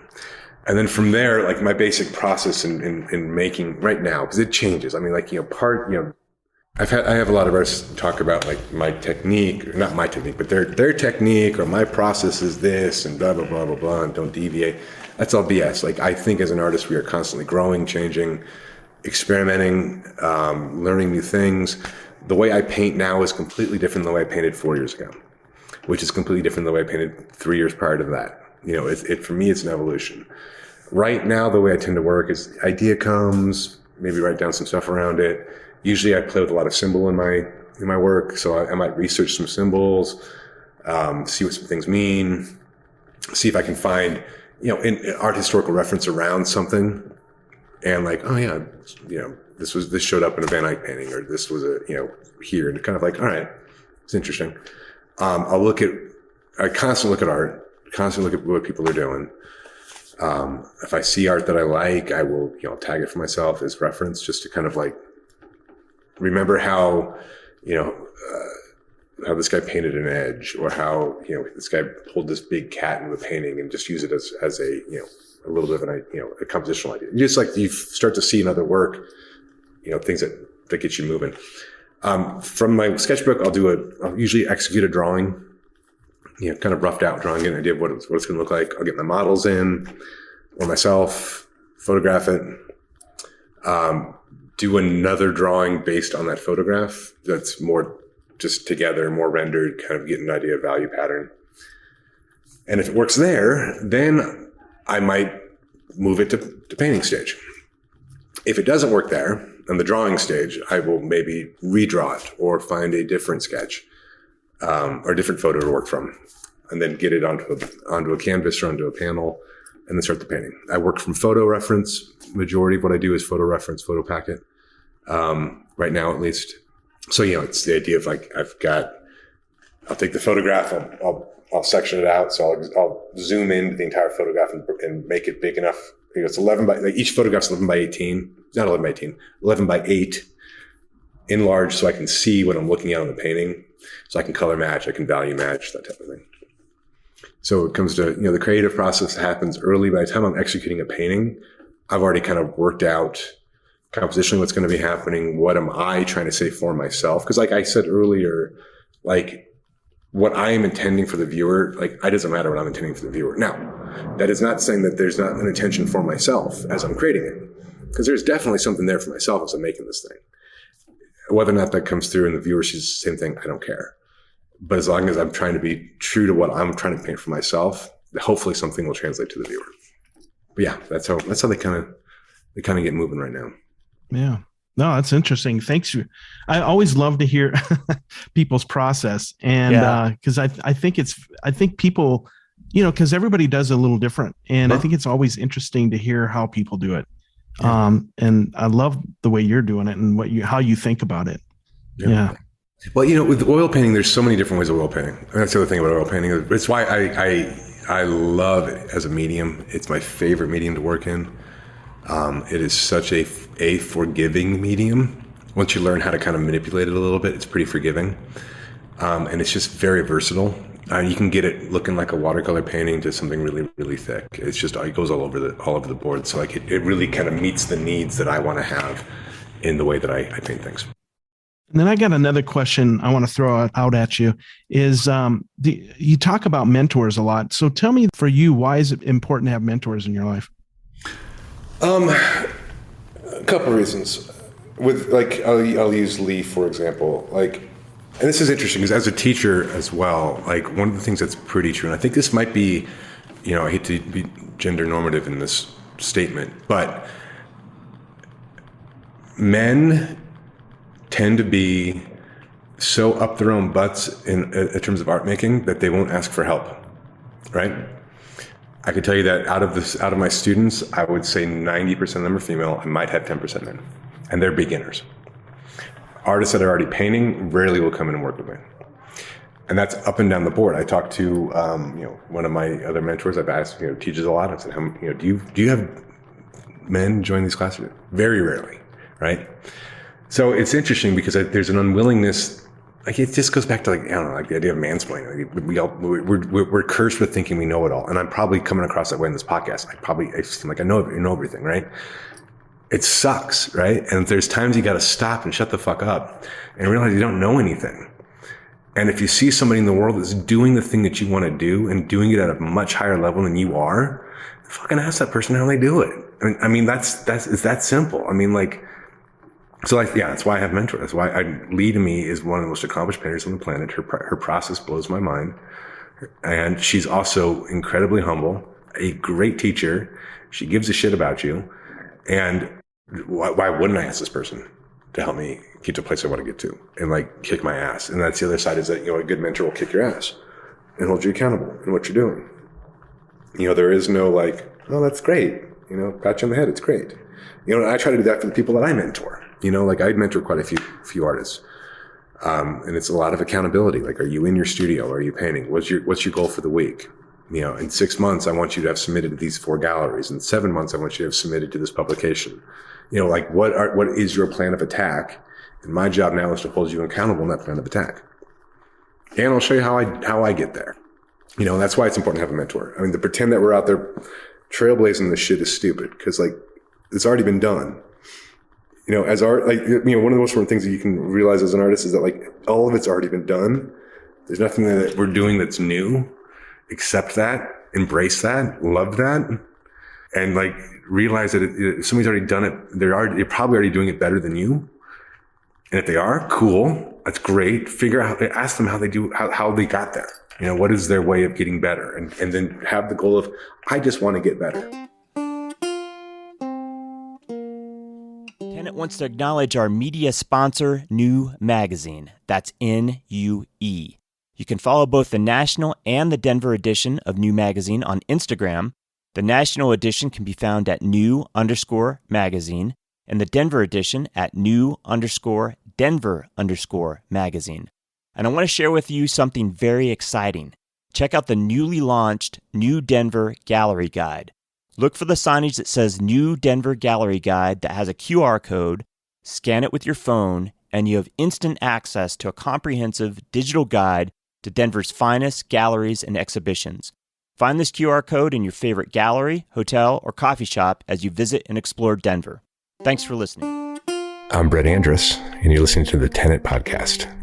The people that you mentor in your mentorish relationship with Lee, is this a paid thing, or is this something that you just do to help people?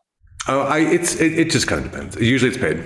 Especially when I had the gallery running as a school. Like there was a time for 10 years I was teaching. Like I said, it was 4 to 6 classes a week out of the gallery. They'd run 10 weeks, 3 hours each class. They'd start with anything from like beginning drawing, like drawing 101, like how to hold charcoal, to advanced color theory and compositional techniques. Everything from introduction to oil painting to advanced oil painting. I had students that have been with me for 7-8 years that still take classes with me, that want to be in the critique group, that want to learn, that want to get better, and they then also develop their own group of people they go through with. That becomes their critique group. It becomes their people that hold each other accountable. Like, it's really important that as artists we find a group of people that is A, kind of at the same level that we are, and B, willing to kick your ass and see your flaws in the way you work and help you get past that. Not in a jealous way, but in a, hey, you paint left hand's really weird. Let's try to find out why you paint a left hand really weird. You know what I mean? Like your critique group is such an important thing. So when it comes to mentoring, like I usually, they tend to be like, I pay Lee because her time is valuable. Our time is a valuable thing. It's the one thing that we don't have control over in terms of making more of it. You know what I mean? And it's always disappearing a little bit every day. So like when you give your time to somebody, you should pay them. I've always, believed that as a gallerist, that artists always get paid. That's always been my mantra, is that like if I've got a musician, I make sure they get paid. If I hire a photographer, I make sure they get paid. If I'm hiring somebody as a mentor, I'm making sure they get paid, and vice versa. Did you have a relationship with Lee prior to reaching out to her and asking if she'd be your mentor? I did. Yeah, I've taken a couple workshops with Lee, and we're just blown away. Like, I constantly take workshops. Like, I really enjoy the process of getting in. Like, a good workshop will show you tricks that you may not have in your bag. So, when, prior to COVID, I was doing a lot of workshops with different artists just to kind of see like, how do you, I'm an okay painter. I can kind of, I can smear the dirt around. I'm okay. But how'd you do that? Like, oh, cool. I'll add that to my bag of tricks. And sometimes I pull out that thing out of the bag of tricks if I need to. Are you currently teaching? Are you currently offering classes, taking on students? Right now, no. That might change. We're trying to get through the bone marrow biopsy and seeing what the results came back at. One of the the realities of the disease was I don't have an immune system, and part of chemo it torched my immune system. And you throw on top of that a global pandemic with no immune system, it gets a little like, okay, got to play the game smart, right? Now that I'm cleared and I'm off chemo, doc thinks it's probably going to take anywhere from 6 months to a year for the immune system to kind of rebuild itself and get strong again. In the meantime, there's ways of being smart. Like when we had that first Friday at the gallery, that was literally the first time we had the gallery open in 2.5 years. It was the biggest group of people I've been in 2.5 years. Had a little bit of a holy shit, people, who are these people? Moments. But the goal really is to start teaching again here relatively shortly. Taking on some small, but again, I go back to what I'd said earlier too, like the way we used to do it, bust my ass doing, 25 to 40 hours of classes a week. I'm not doing that again. It'll be small, it'll be focused, it'll be hopefully even more impactful when I start teaching again. I've had a lot of really interesting ideas during the pandemic in terms of ways of honing some of the things that I do teach, and making them better and more impactful for people. But I love it. It's a great, teaching is a very, it's an amazing thing to do. And I really, really enjoy it. And I just want to do it in a way that's smarter. It also makes you a better painter. I would imagine 100%.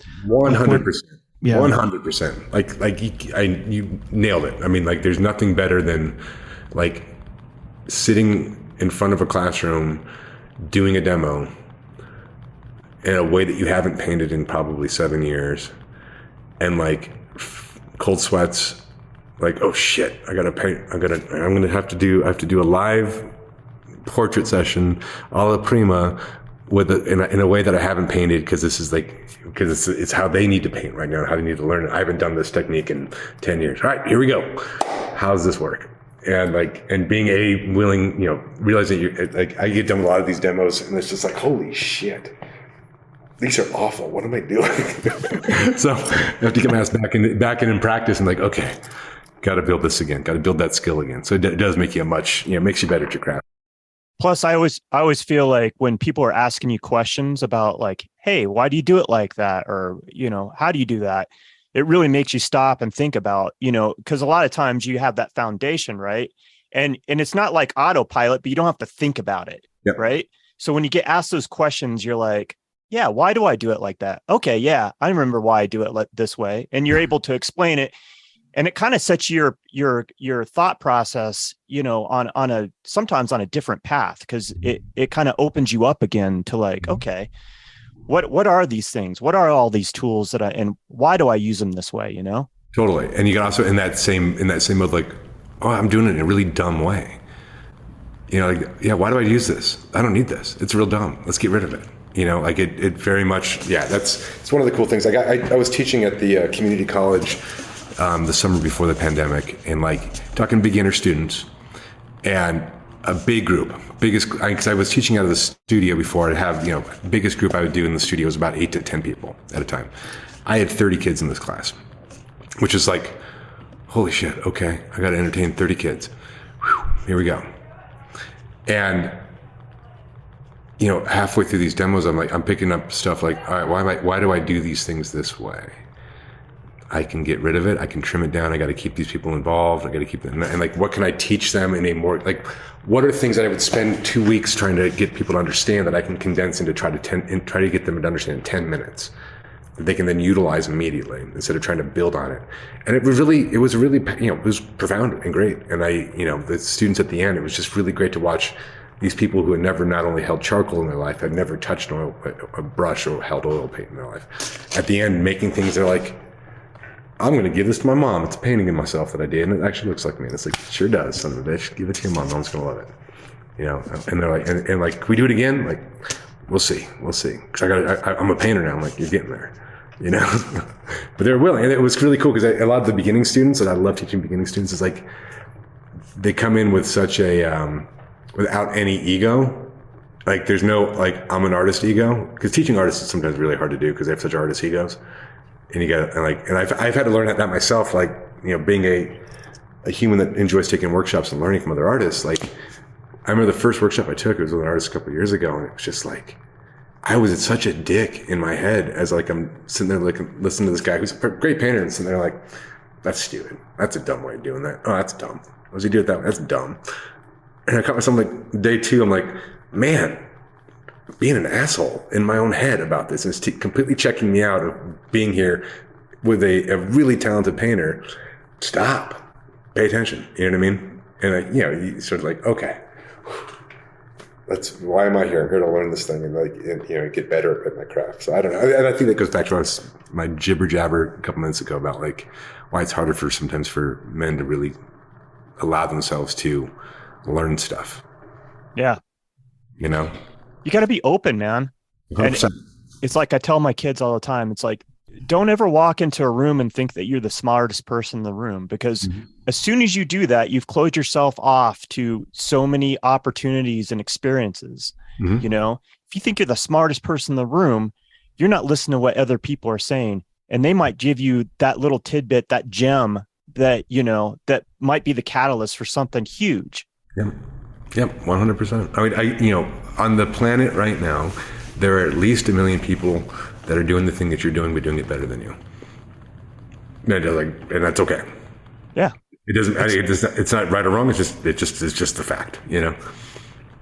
And if you can get yourself into that, like, if you can be the 999,000th good at this thing, that's great. Good job. You know what I mean? Like, you know, if you can move up that ranking board a little bit, dynamite.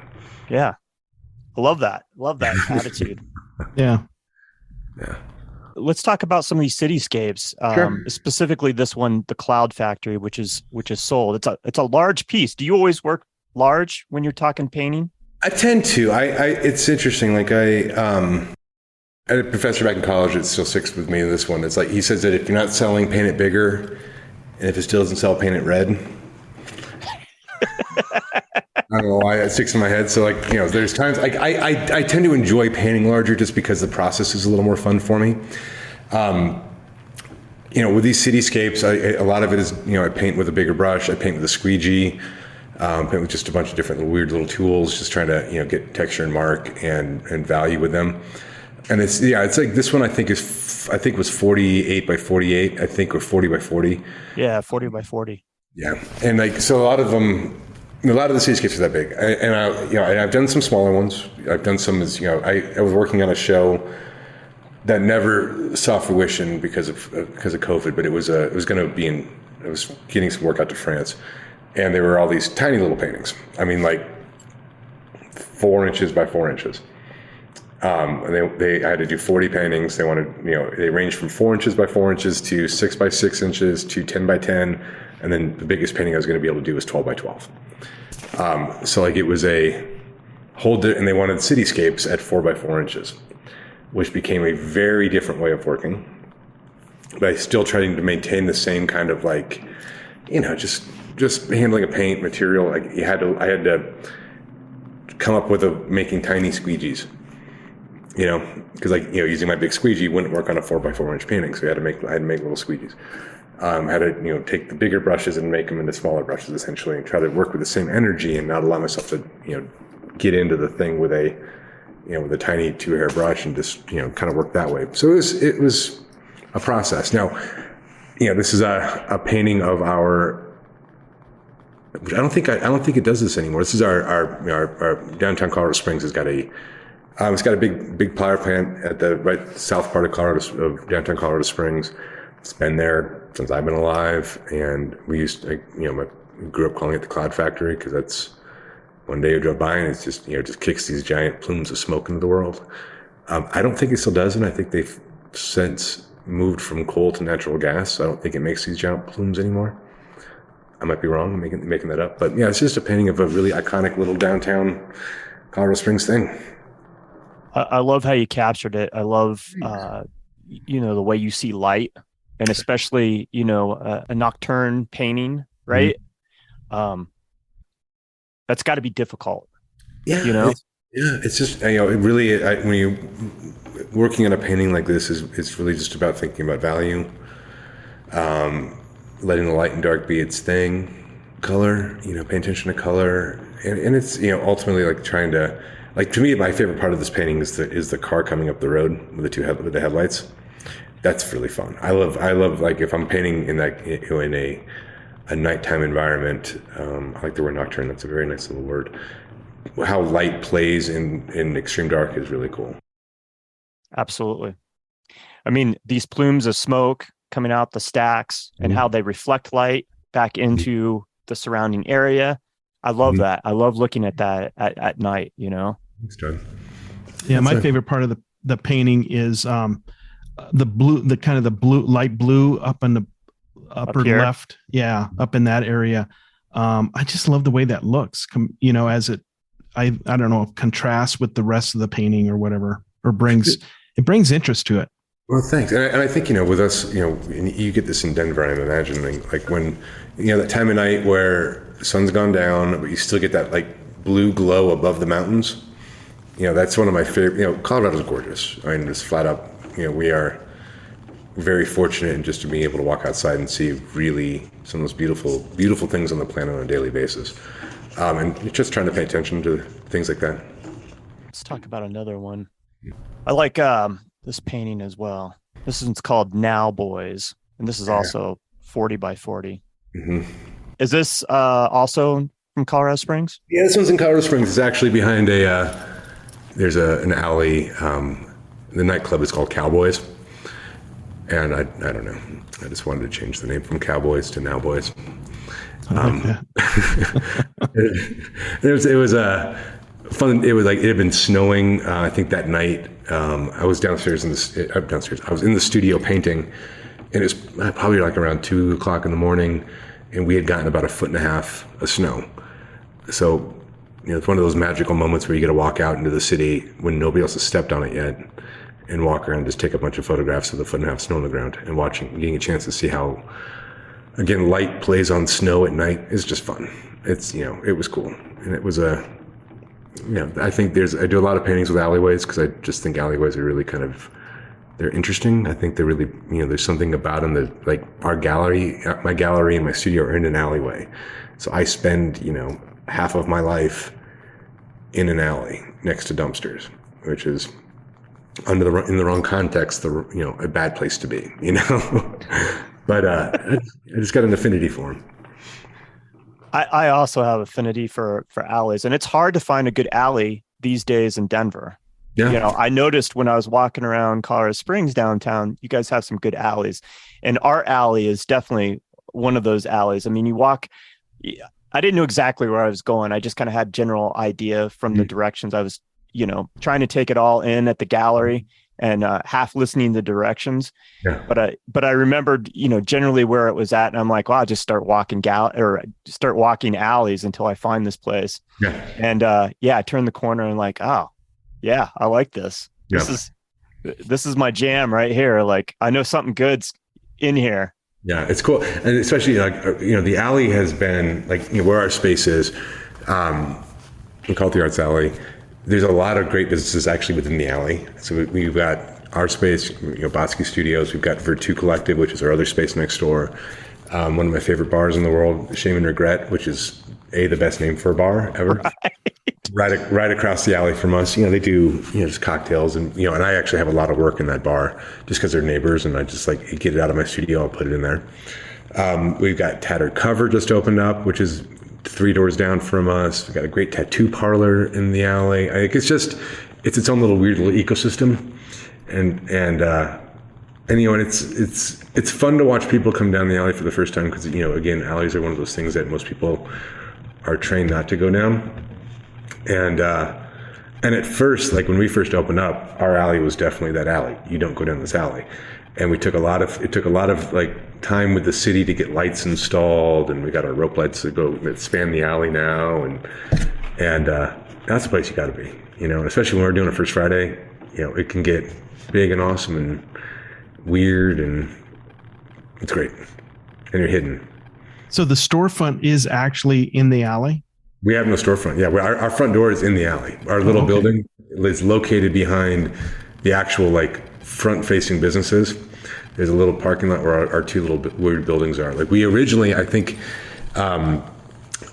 Bosky, where my studio is, used to be a carriage house for the building next door to us was it's a 2-story block long building. It used to be a hotel back in the 1908, and this is where they kept the horses, which is why we have a ghost horse that lives in the studio. Ghost horse. And then next door, Virtu was a architect, designer back in the 1910, 1911 when it was built, and he did most of the stonemasonry in the city of Colorado Springs. So they're just these two weird little freestanding structures in the alley. Todd, I got to ask you, so what about Denver alleys is different now that it's lost its charm? There's just not that many. I mean, it's been built up so much. There used to be a great alleyway where I did a portrait down by Coors Field. And then they tore down that block and built a storage place. Gotcha. So that alley is no more. But I mean, that has that kind of old vibe to it, like an old alleyway. Okay. They're just difficult to find. You just said that and it just sparked a question in my head, what you were talking about. So thanks for elaborating. Yeah.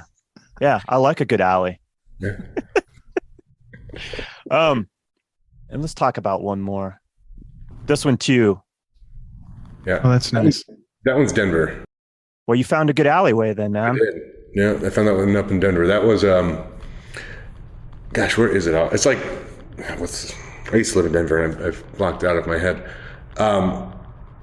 14th and what's the Performing Arts Center up there? What's it called? Oh, the Denver Arts Complex. Yeah, so like just past that, down a little bit south of that. There's I think the Mint is up there. The Denver Mint, the Mint. I don't know, cool, big, old school, like Art Deco building, and then an interesting little brownstone next door. And just happened to catch a good day with snow and clouds, and just kind of one of the things with the cityscapes that I enjoy, like they're very different than my figurative work, especially now. They tend to be looser, a little softer edge, a little more texture with the paint. And again, it's a lot of the application, using squeegees and bigger brushes just kind of forces that to happen. And like my goal with these cityscapes is never to paint, like, I'm not trying to paint the buildings like those, I'm not trying to get the architecturally accurate of the building. That's not my intention. You know what I mean? Like somebody might see the building and go like, oh, well, that building actually only has 3 windows instead of the 4. I don't really care. For me, it's more catching the value, catching the vibe, catching like the extreme. Like if you get the right shot of a building, I love that when you get that extreme light sky and that extreme dark side of a building, and it's rad. That's why I love contrast. Yeah, that contrast is great. It's like, there's one of the other paintings, like the New York ones, that have, really catching days out there where, you just get this extreme light, extreme dark. There's so much story you can tell. And it also then makes the color explode. And a painting is 90% value. I mean, if you can get your value right, everything else is just gravy. It's all value. And this is called Cloud with Sudden Light? Yep. That's what it looks like. Don't ask me what it means. I can't remember.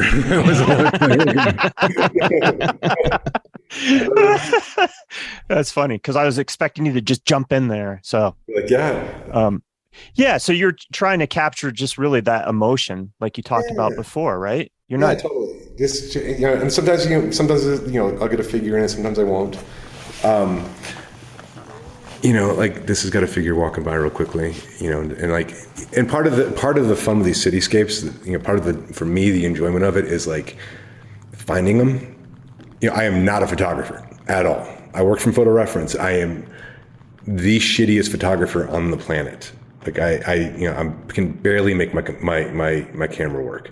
I have no idea what the magical mechanism is that's happening inside.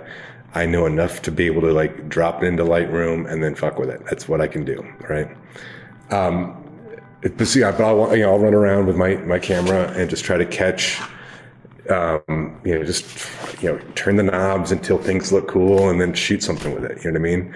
And like, it is like, and probably a YouTube will think photographers, like if you were to watch me shoot something, you would be pulling your hair out. Cause like, you would be like, what are you fucking doing? But it's just like, turn the knob. All right, that looks cool. Shoot the thing. And like, part of the fun of these is just like, walking around and taking photographs. And like, when I was in college, the other thing that's fun about it is like, I grew up, in the 90s, right before digital photography was a thing. Like you might have been able, they might have just had one digital camera back in the 90s that people passed around, right? Everybody was still shooting on film.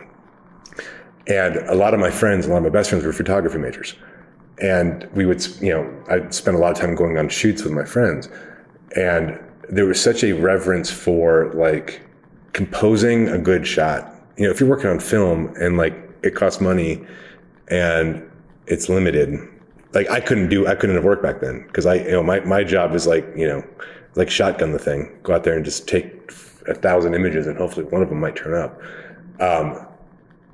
But that's why part of the fun is now for me to go out and just kind of start blasting. Just like maybe something will come out of if I do this, or if I, turn my aperture way the hell up and then move the cameras and taking the photograph. And then if I get that little blur streak that happens, like cool, perfect. It kind of worked. To get one to work, I have to take, 3,000, it's like, the last big, I love painting Brooklyn and New York a lot because those buildings are rad. Those buildings are just great buildings. And we'll drive around with my buddy and I'll be leaning out the car, just shooting at things, and, if I happen to see something I like, I'll make him stop. And my buddy still lives in Brooklyn. And, and you get back and you start going through the images and you're like, oh my gosh, none of these worked. What am I doing? And then you get that one and you're like, oh, that's going to be cool. And then you file it away. Like I've got, on my computer, I've got, 40 different forgotten folders of things that I will eventually want to paint. You know what I mean? And occasionally I'll dive back into one and be like, oh shit, that's a cool image, And like a lot of the work that some of the work that I do, like, are photo shoots that happened 10 years ago. Like it's something that like maybe I had this great idea at the time. I wanted to do this painting. And at the time I might have tried it or started it and didn't find that I had the skill level at the time I needed to execute the piece I wanted to actually create. And if that's the case, like I still want to execute this piece at some time. I'm not there skill level yet. I'll put it back in the folder and we'll revisit it at some point. Like there's on the figurative work, there's one that was like it's three ladies, one with one's strangling the other one, they're dropping a teacup. Like that's from a photo shoot from 10 years ago that I painted during the pandemic. Cause I finally hit a point where I could actually render something the way I wanted to render it. And it became easier to do. So you say you work with models a lot. Do you just put an ad out for models or do you know people? Yeah, I know most of them. Most of them are my friends. I know very pretty people, I guess, like very just interesting looking people. And they've been very gracious with their time. And a lot of times, for me, a photo shoot really consists of like, I'll have an idea of what I want to do. And then usually what will happen is the model will have a much better idea than me. And if that's the case, then shit, that's a way better photo. I'm going to go with that one. You know what I mean? Again, it goes back to like, most of our ideas are bad ideas. Sometimes being able to recognize that like, well, yeah, what I want isn't the thing. And again, and I shoot the same way. Like when I shoot reference photos for paintings, like it's shoot 3,000 and hopefully one of them works. One of them catches what I want to catch. Because I would love to I'd love to be a better photographer. I just have never. Like, it's funny. Like, I wish I could play violin. I wish I could sculpt, and I wish I could be a better photographer. And I've never been able to do all three of those things yet. Yeah, there's still time, man. Oh yeah, totally. Hey, I want to talk a little bit about business of art. Sure. How do you feel about your art business acumen? On what, I guess, in what world? As an artist or as a gallerist?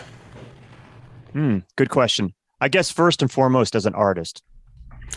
What are we good at? This is a tough one I'm okay. There are practices that I need to be doing that are better. I can tell as a gallerist, Brett, I can tell artist Brett to do things better. Okay. There are certain things as artist Brett that I don't do very well that gallerist Brett knows to do better. Okay. Am I happy with where I'm at with my career? Sure. I can move a painting for $6,000. I'm cool. That's happy. I've taken great care in how I price and how I move my art and how I maintain my collectors. I'm very good about, it's such a tough question, Todd. Like, how does one, like the professional qualities of one's work, what does that require? You have to be good at documenting your work and like photographing it. I used to be much better. I'm lazy as hell about that now. Right now, I've got steps that I'm putting in place that are going to be better. When they invented this fucking thing, our little iPhone, it ruined all documentation of one's work. Because now most artists will get lazy and go out and shoot it with their fucking iPhone. I'm one of those artists. I know better. And I've got somebody who professionally shoots my work when I have the time to do it. So documenting your work's important. Being able to, I write a pretty good bio. I write a pretty good artist statement if I need to. I'm pretty good in being in front of the room and talking about my art if I need to. Those are all really important qualities of being a professional artist. Am I great at approaching galleries? No, I'm not.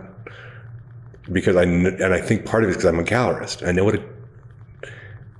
it's annoying as a gallerist to be approached by artists. So like there's a catch-22. Now, have I shown other places? Yes. I mean, I'm fortunate that there are people out there that like my work, that show my work, invite me to play in their gallery, and I do. I'm also fortunate that I have the space that I can show my own work in if I choose to, when I want to. That's not the case for every artist. In doing that, I'm able to also, I say this in a careful way,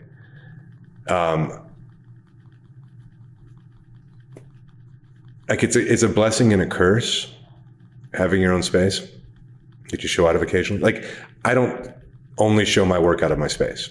Like I said, prior to COVID, I would usually try to do one show in my space, one show out of my space a year. So 2 solo shows a year, one here, one somewhere else. One here because I was my best selling artist. So like I would always, like, out of all the artists in the city of Colorado Springs that I represented, I always sold more of my own work. So it helped me keep the gallery open, and then I'd get it out of the city because I want to give other people opportunities. But sometimes the problem with having your own space to show your own work in is that when you try to move it to a different space, you don't have the work that you need to have because you've already got it sold or it's already up somewhere else. Does that make sense? Mm-hmm. It's a long kind of like rambly way of getting around it. Pretty particularly where I show. I used to show up at a gallery up in Denver for a while. They represented me for a bit. They closed right before the pandemic. I don't really show at coffee shops because I hate to sound bad. I've gotten past that. I don't really. I'm very picky and choosy about where I place right now. I guess is the other thing, other question, other answer.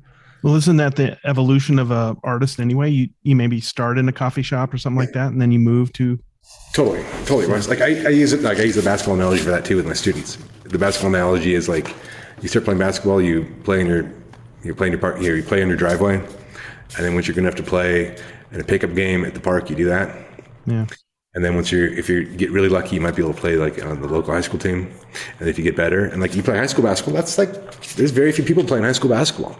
You know what I mean? Like that's a step above. And if you get really lucky, you might play Division III basketball. Well, even if you play Division III basketball, that's a huge step above everybody else.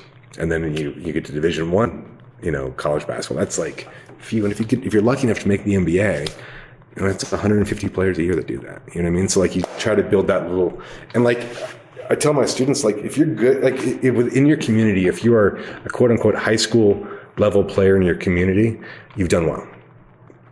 You know what I mean? Like you make art. That's great. You know, very few artists get to play in that elite world. You know, it's just the facts, you know. Now, internet and social media has completely rewritten and changed the game for a lot of this stuff, which is the other like thing that's just so interesting. Like, you know, I do my best to participate in some sort of way on social media. I just like, I hate it. It drives me crazy. There's elements about it that I absolutely love and adore. Like, I love seeing other art. I love being introduced to other artists I would never have seen before. And there's elements about it that just I find completely like the death knell of our civilization. You know what I mean? It's like what's going to destroy us all. But in that world, there's some really interesting, you know, it's rewritten the game of gallery, of artist-client relationship. There's an artist friend of mine that, like, she's represented by a couple of huge galleries in the country, and she doesn't really like shown there anymore. She sells more art directly to the consumer via her Instagram page without having to pay a commission. And she's very good at what she does on the Instagram page. And she's very good at having that, you know, that presence on there, which is awesome. You know what I mean? Like, that's a very, very powerful tool for an artist now that, you know, that we didn't have access to 20 years ago. You know, 20, 30, 40, 100 years ago, like, in order to show your work somewhere, you had to get somebody to tell you to sign off on it being good enough to put it on their walls, and then had to get people to walk in the doors to see the thing on the walls. Like, there's, like, if you can get really good at utilizing the technology, sky's the limit on it, especially if you're a good painter. Like, if you're good at what you do and you're good at the internet, shit, that's amazing. And that's, you know, that's something that I unfortunately, you know, my wife is way better at that side than I am. And I rely on her a lot for that. You know, like, you know, if it was up to me, I'd just turn it all off and paint and go in the mountains all day and not, you know, engage. But unfortunately, not up to me. So. Right.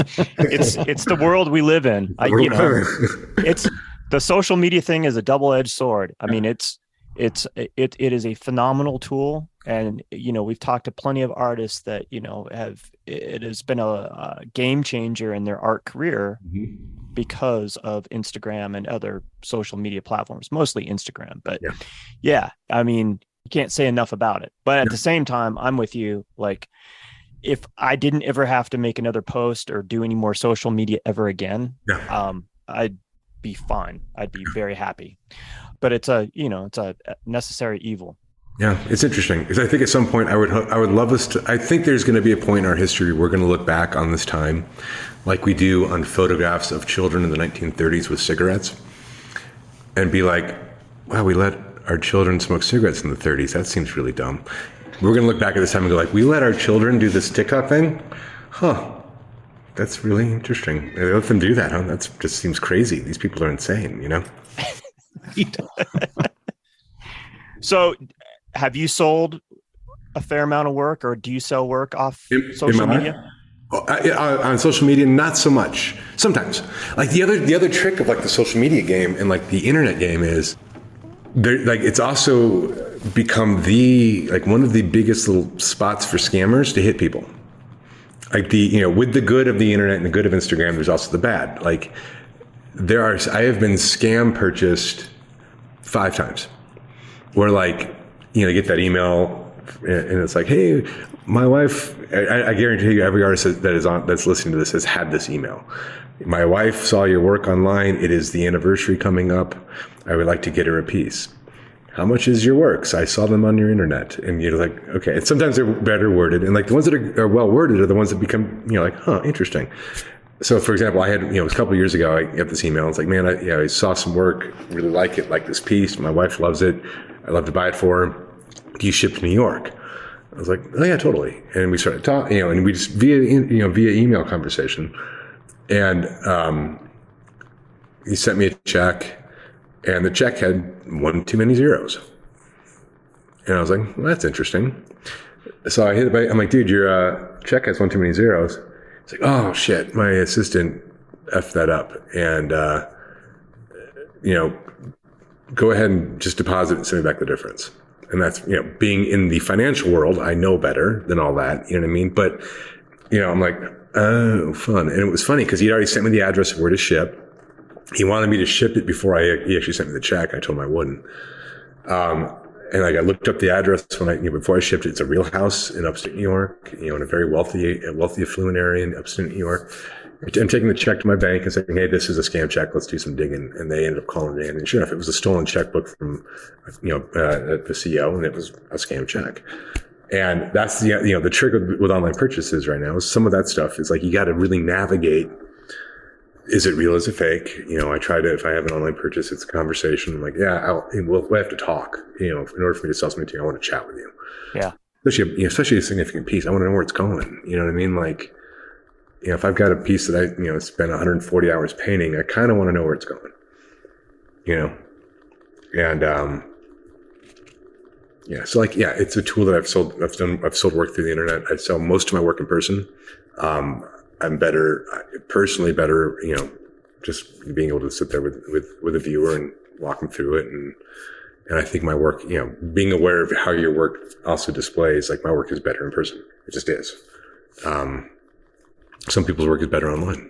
I can't tell you the amount of work that I've seen online that I go in person like, oh, it's unfortunate. I thought it was better than this. But yeah. I've had the same experience, man. It's interesting. Yeah. It's called Photoshop, I think, for a lot of people. So go ahead, Wes. Oh, I got a question as a gallerist. Mm-hmm. And you talked about, advice that your gallerist self tells your own self. So Mm-hmm. what advice would you give an artist that's maybe new in the game and wants to approach a gallery or trying to approach a gallery in the post-pandemic or current pandemic state? Biggest number one, if somebody takes anything out of this podcast and you're a young artist, the number one thing is do not walk into a First Friday expecting to talk to the gallery owner and with either your portfolio or your phone.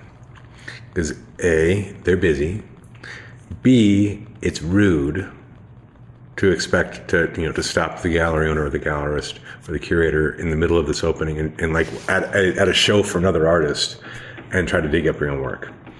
I can't tell you the amount of times that's happened to me. In the over 15 years, the amount of people that show up with their, on their phone is the craziest one. Like that one always just I'm like, I'm not going to look at your phone, to look at, I don't, it's not going to, right? So number one, don't ever do that. Now, how do you get your work to a gallery? My old school self believes in putting together a portfolio and mailing it and saying goodbye to it and expecting never to see it again. Whether that portfolio is, in a print version or whatever, just getting something that I can physically hold and look at, for me, is way better than an email. There are those galleries that would prefer an email. I'm not one of them. Like I do enough emailing in my job that I don't. And my, Riley will attest to this. She looks at my email gives her anxiety with the amount of unread emails in my email. Like she looks at it, she's like, what are you doing? I don't know. They apparently survived though. I don't know. So yeah, I always recommend, and then also the other out of that, like portfolio, and then do your research. Like if you're approaching a gallery, know what they show, like know what the curator and the owner like. Like if you've got a gallery that specializes in, you could look at the roster of artists, look at their previous exhibitions, see that they do paintings of foxes and flowers. Right? And 90% of the exhibitions they've done have been foxes and flowers. Right? Don't walk in there showing, trying to get them to show your fish painting because it's not a fox or a flower. Right? They have a thing for foxes. Don't try to get them to, for us, we're, a figurative gallery. We do a lot of figurative work. Now, let's say we don't branch out occasionally, but when we branch out, it's because I've actively found something I like and branch out for them. Bringing me your bad abstract painting is not a thing that I'm really into, so that's the big three. I mean, knowing how to talk about your work is really important. Knowing who, like, again, this is a young artist comment, and I hate to dog on young artists because I was one, and I know what a pain in the ass we are, right? And I was the worst. I was the youngest and most pain in the ass of all the young artists. Pretending that you're not influenced by art is ridiculous. Know your influences, know what you're looking at, know what you've seen, right? Pretending you made something up is ridiculous. I had one of my most horrifying moments was I had a young artist hit me up, and he'd been bothering me. Like he walked into the show, tried to show me his phone, and he was just hounding me on text messages and email. He wants me to come to his studio and like look at his work, and he invented a new way of painting, and it was really important that I saw it. And I'm like, man, I'm not going to come to your studio. I don't have time to go to your studio. I'm sorry. Can you please just email me a photograph of one of your pieces, and I will look at it that way. I don't want you to see him digitally. I want you to see him in person. He finally broke me down. He's like, well, how about if I bring some of the work to you? I'm like, sure. All right. I will see you at this time. Be there. Don't be late. And he shows up, and I feel bad for the kid, but like, probably early 20s. He walks in, he puts his work on the ground, and I look at it, and they're all kind of small paintings. And I look at the kid, and I said, hey, have you ever heard of an artist named Jackson Pollock? And he said, no. I said, cool. Do you have Google image on your phone? He said, yes. I said, I'm going to get a cup of coffee. I want you to look up Jackson Pollock on your phone. I'll be back in 10 minutes. And I left, and I came back, and he said, you're a real dick. And I said, well, it's true, but you're the one who's told me you invented a new way of painting when you're just drip painting like a guy in the 1940s. You need to know better than this. It's your job as an artist to know what you're influenced by. So I'm sorry to tell you this way, but drip painting was already invented, and it was invented 70 years ago. And he left, and he was pissed off at me, and real pissed off at me. And, about a year and a half later, he came by as I came out. I want to tell you, I really appreciate the way you did that, because it got me to start thinking about it. And I started actually going down the rabbit hole and started seeing stuff. And I realized that, I'm not as good as I thought it was. And I'm like, yeah, it's great. And it's because like I had a professor do the same thing to me when I was that age. You know what I mean? Sometimes like you just need to get a good old dose of reality that tells you like, oh, you ain't shit. You know what I mean? Get your ass back in the lab and figure out what the hell you're doing. You know what I mean? Like, get better and get good at your craft. So that'd be one too. Like, just know what you're doing, know what your influences are, be able to talk about them intelligently. And then like we talked about, 5 hours ago when we first started talking, because I talk so much, I apologize. I normally don't talk this much. Give up the fear. As a young artist, especially, like the fear of rejection, you gotta like, rejection has to be the opposite for you. Like it's gotta be like, it's gotta be dinner. You know what I mean? Like you can't go to bed without being rejected that day. That's your goal. Like that, like if rejection isn't the goal, then you're not doing it right, especially when you're first starting. Cause that's what's going to happen. It's what's going to happen. And if it doesn't happen, then congratulations, you got lucky. And then B, like, I don't know, protege maybe, or C, like, what do they actually want from you? You know what I mean? I guess that's the way to think about it. I mean, I don't know. But where are you actually showing? Cause like sometimes, you get to be like, if you're out there ready to show your art, you're also going to be a little bit particular. Like, showing you're in a bathroom at a coffee shop in Crested Butte isn't like a great first show. You know what I mean? So like, you don't have to show in the bathroom at a coffee shop in Crested Butte. It's not an opportunity. You're better off holding that work and getting better to get the next thing. So be okay with saying no too, I guess. Like somebody approaches you, especially like, we live in a world too, like, especially on the internet, in the social media world where like exposure is apparently a thing now. You want to get exposure, I've got, give me your piece for free because I got 40,000 followers. Like great. I don't care, like, I mean, I don't know. I guess for some people that might be your currency. I don't know. For me, it's not personally. I don't care how many followers somebody has. That's not a currency for me. But you if you put the work into the thing, you deserve to be financially rewarded for it. And we still live in a financial based system where we have to pay for food and rent. And unfortunately, you can't have, they don't take 40,000 followers as a currency at the grocery store. It'd be interesting, but.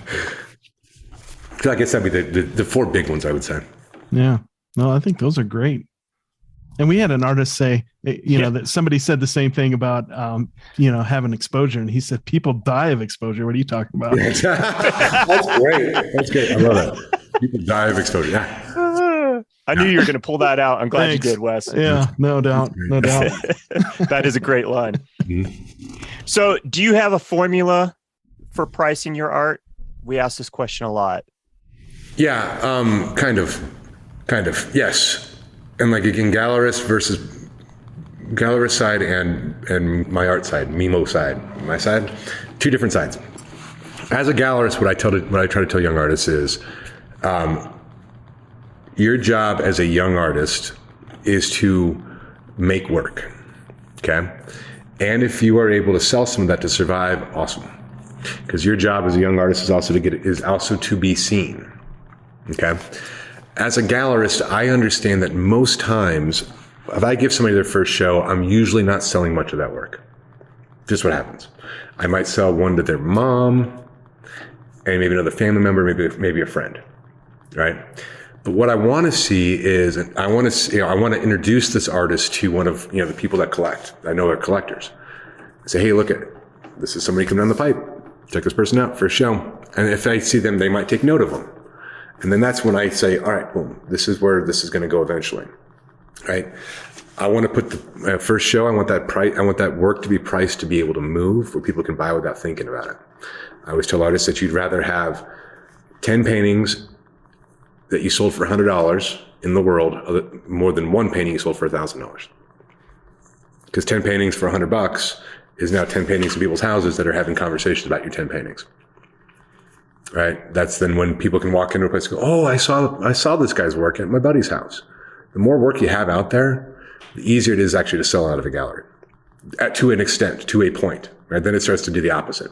But at the beginning stages of a career, like price to sell, like young artists that try to sell their work at $6,000, $7,000 a piece, it's just hilarious to me because you might move one. That's awesome. It's awesome. But then you also haven't had the experience of then growing your work, getting it going, having it go up in value. You sell that first show and, at a certain price, take into account materials and time. And then next show, bring it up a little bit. And hopefully by the third or fourth show, you're actually selling to your collectors. And if the gallery's done their job, you will be. And that's part of some of your galleries, that the gallery's job is to sell your work. And like you start, got show one, price low so you can sell it. By show four, like, you should be known, right? They should have collectors of your work. So for me personally, what I try to do, a lot of it is time for me. Some of the work, especially the figurative work, is intensive. Like I'm not an artist that like busts out a painting in an afternoon. Like there's a painting on my website right now. It's my most recent big painting. It's of a portrait of Riley and I with 6 cat skulls that are kind of floating. It's a big painting. It's 5 by 4.5 feet. Yeah, that one. That painting was, a good solid 6 months at 40 hours a day. Wow. Yeah, 40 hours a day, excuse me, 40 hours a week. So like, it's a process, you know what I mean? But I can't also equate, like, I'm not going to break down an hourly rate on that because it would actually break my heart because I'd be making, $2 an hour on it. But, time does have to equate, and the materials. And then also I've been doing it for 20 years. I've got a fair amount of collectors that have collected my work. I can now, I've shown a couple galleries in the country that I can drive my price up a little bit. Like I can ask a little bit more because I guess I've earned it. You know what I mean? Am I earned the spot where I can sell it for $45,000? No, I'm not there yet. Not at all. Not at all. But also as a collector of art, because my wife and I collect.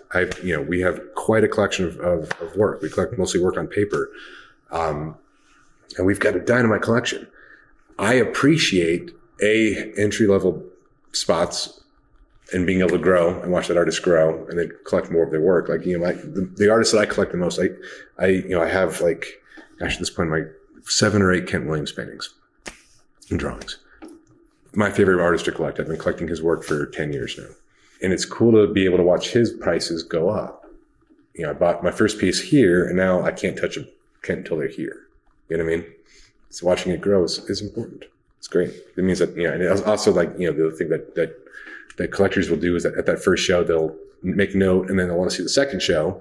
And A, is there a second show? Is the artist still making art? And B, have they gotten better? As their work progresses. That's important. Did that answer the question? Yeah. Yeah. So where does an original Brett Andrus painting start and what does it go up to? Like right now? Yeah. Like right now, it just depends on size. You can pick up a piece of my work, $2,000 to $6,000. A smaller painting for $800-900. Drawings, I like to keep my drawings accessible and like I like to sell my drawings. A lot of people collect the drawings, and those range anywhere from $150 to $500. That's awesome, man. Yeah.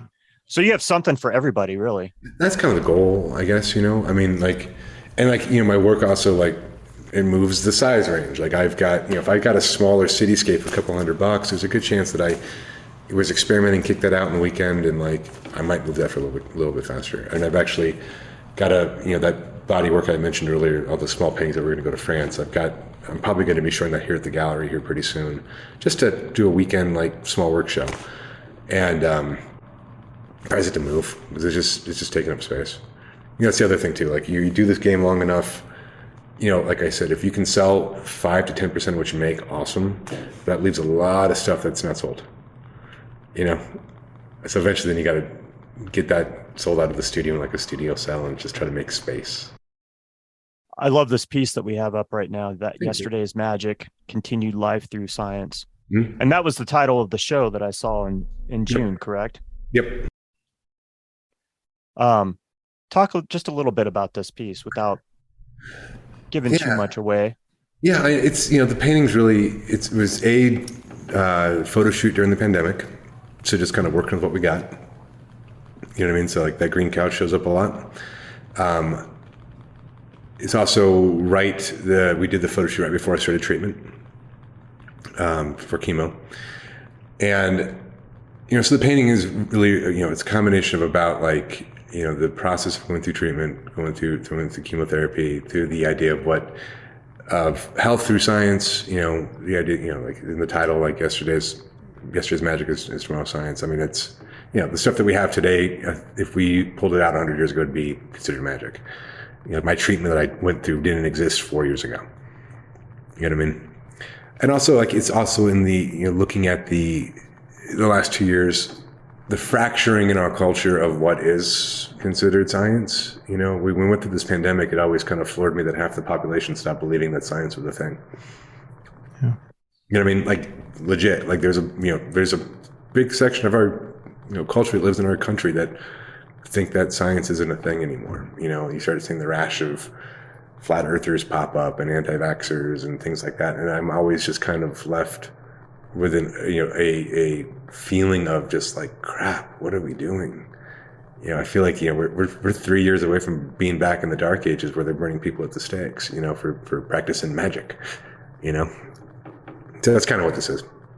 So the cat skulls are used in Egypt and in Celtic art and other, kind of ancient religions as symbols for certain things revolving both health and creativity and also death. And, pill bottles it's the pills I take every day, at the time. Yeah, I love this piece. Yeah, it's amazing. And, I'll tell you that I truly was wowed when I walked into the gallery and saw all this work on that first Friday. I was like, holy cow. It was funny to paint it because I also, this is, the longest I've ever had my hair in my life, right?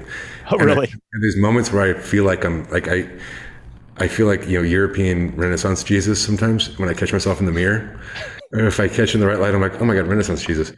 And there was quite a few times when I was doing this painting, like I in my studio, it was actually hanging on the wall where I painted it. Todd, so where you saw it, where I usually work.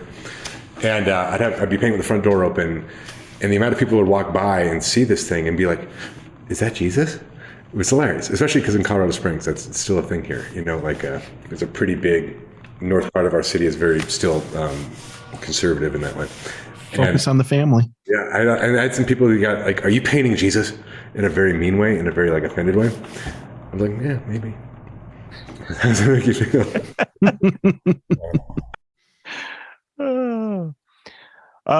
This piece here, Pandora's Good Time Party Box. I love that. Holy cow! Yes. There's I just can't say enough about it. It's such an interesting vibe, and I'm hesitant to even try to compare it to anything. I don't want to compare it to anything, but I love your lighting and the way you painted this woman. Thanks. That was a fun painting. So like that was a part of a photo shoot that I used for there's a restaurant in town that is owned by really good friends of mine. They're called Sugas. And if you ever get a chance and you're in Colorado Springs, make sure you go to Sugas. They've been around for 20 years. They're just like the original, like cool cafe, just like you just feel good being in there, right? And every year they commission an artist to do a anniversary painting for them, or birthday painting for them. When my buddies took it over 3 years ago, I became the new artist that they used for the birthday paintings. So I did a big painting for them for their 20-year anniversary. And this was the model and the photo shoot that I used for it. If you go onto the Suga's website, you can probably see the painting on there, also on my Instagram. And then I did the photo shoot. This came out afterwards, and I'm like, man, I just want to paint this photo. I just want to paint this painting. She looks sassy and French and polka dots, and then the print behind her is actually a representation of one of the prints that Riley made. That's next door. So when we did this show together, what was kind of fun is we both we tied our work through like little like secret.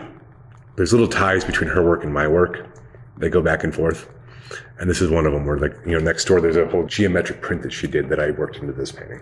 And it's a fun piece. Like she's, one of my favorite models I've painted. This is a lady named Claire. I've painted her a bunch. She's a great friend, a great human being, and just a really interesting paint. You want to know the challenging thing about this painting? Yeah. All right. She's wearing pantyhose, and I have never painted pantyhose in my entire life. And it was interesting. I was fighting this painting for a couple of weeks, and I was chatting with Lee, and I'm like, Lee, what do I do with this pantyhose? She's like, well, you just gotta. And I was trying to ignore the pantyhose and just paint the legs. She's like, just paint pantyhose. And so that became the challenge: try to represent this, try to paint this in a way that felt like pantyhose. Like, okay, here we go. And it 80% feels like pantyhose. I think. I don't know. I think it definitely does. Yeah. I think you nailed it, dude. Especially around her ankle, that the leg that's back around her ankle there definitely feels like she's wearing pantyhose. Thanks. Not that I was thinking that when I was looking at it, but I can definitely see that. Yeah. It does. That definitely has that feel. That's good. That's fun. So the fact that you incorporated one of Riley's pieces into this, what's your feeling on art appropriation?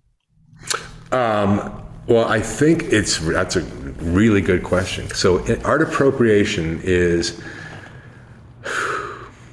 I think there's a way that one can find influence and inspiration from a piece of work. That's healthy and that's normal. That's something, if you look back, all the way back to like Jan van Eyck and Petros Christos and Roger van der Weerden, like all of these guys found inspiration in each other's work. Like one of my favorite paintings, it's a Jan van Eyck painting and a Roger van der Weerden painting. And it's a painting of, it's Roger van der Weerden, and it's St. Jerome painting the Madonna. So it's an artist on his knees, and he's painting, Mary and baby Jesus.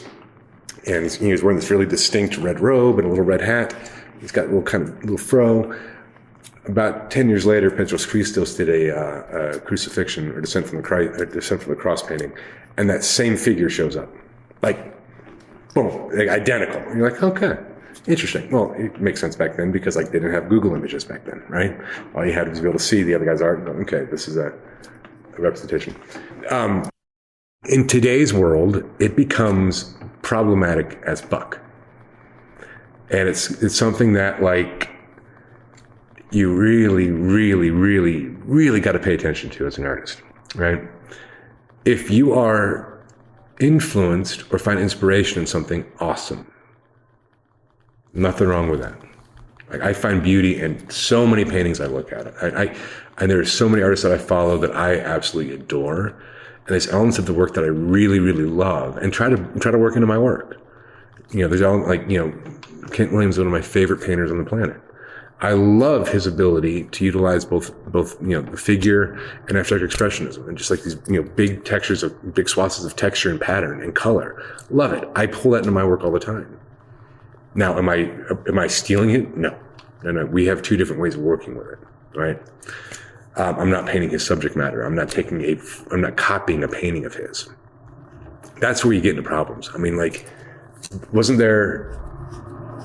Somebody just got in big time trouble. It was a lady in, what museum was it? It was the MoMA. I think it was the MoMA. It just happened where it was a white lady doing paintings of African-American cowboys, right? And it comes to find out that she was stealing every one of these images from an African-American photographer. Like straight up just stole these things and then made them into shitty paintings, and they're shitty paintings. And like, that's not okay. That's not being inspired by. That is blatant theft of something. And we see it, there's times where like, there's an artist friend of mine who's constantly getting his art ripped off. He's a great painter. And because he's a great painter, people steal, and he's a really good storyteller. And because he's a good storyteller in his paintings, people steal his work all the time. And it pisses me off when we see it. There's actually and there's an artist in town that I know that steals a lot of the work from him. There's a ongoing secret, discussion about it sometimes, it's tricky. So my feelings about it, it's like, don't steal. But like, acknowledge it, like, you can be influenced. There's nothing new. Like I said, like there's that fine line. Like there's nothing new. In the world, there's nothing new. You're going to be influenced by something. And just know you're being influenced by it. But also then, don't steal it. And I guess that's and it's like, I guess the other way of thinking about it is like, if the technique is the thing about the art that's important, then when you steal the technique, then you've stolen the work. If that makes sense too. I mean, like anybody who's doing drip painting in today's world it's hilarious to me. I'm just sorry. I mean, like anybody who's doing drip painting in the world and pretending that it's something that they've done, that's theirs, it's hilarious. And I get it. I've done it. It's fun. It's like, that's fun to do. I mean, like, it's totally fun to do. To pass it off as work, that's somehow like of a creative idea. Come on. It was creative 70 years ago. And his name was Pollock, and he was great. And he stole it from his wife. He didn't even invent it. You know what I mean? Like, there's certain things like, if it's images that you're stealing, don't steal images. If it's techniques you're stealing, and the piece itself is about the technique, it becomes very problematic after time. And like now the new thing that I'm seeing is like a lot of young artists. I don't know if you guys are seeing this in Denver, but we're seeing a lot of like performance art and installation art's a thing again, somehow. And I see this, and it's like, I felt like we already did this, and it was, the 80s and the 90s, 70s, 80s, and 90s. We did the performance art installation thing. And everything that's old is new again, right? And now there's sometimes I see young artists doing this performance art stuff, and it's like, it's adorable. Saw it. You're going to cut your hair. You're going to sit in a bathtub. You're going to cut your hair off. I got it. Got it. You're going to binge a bunch of food and then puke in a bucket. Got it. Saw it. In fact, I did it. I did that one. I did that one when I was in school. I did it. Have you done the one where you tape, you duct tape oven mitts to your hands and pick up money? I did that one. You can use that one if you want to. It's, it's interesting, but it's about really kind of recognizing where the stuff came from. If you know art history, you know where you're being influenced, I guess, is where a good, safe way of doing it. But if you feel like you're copying something and you're copying it and you feel it, watch out. You know, and I think there's one of those things on Instagram I see a lot where, like, you know, it's a lot of, you know, it's artists that do paintings of famous people. You know, like a painting of, you know, I don't know.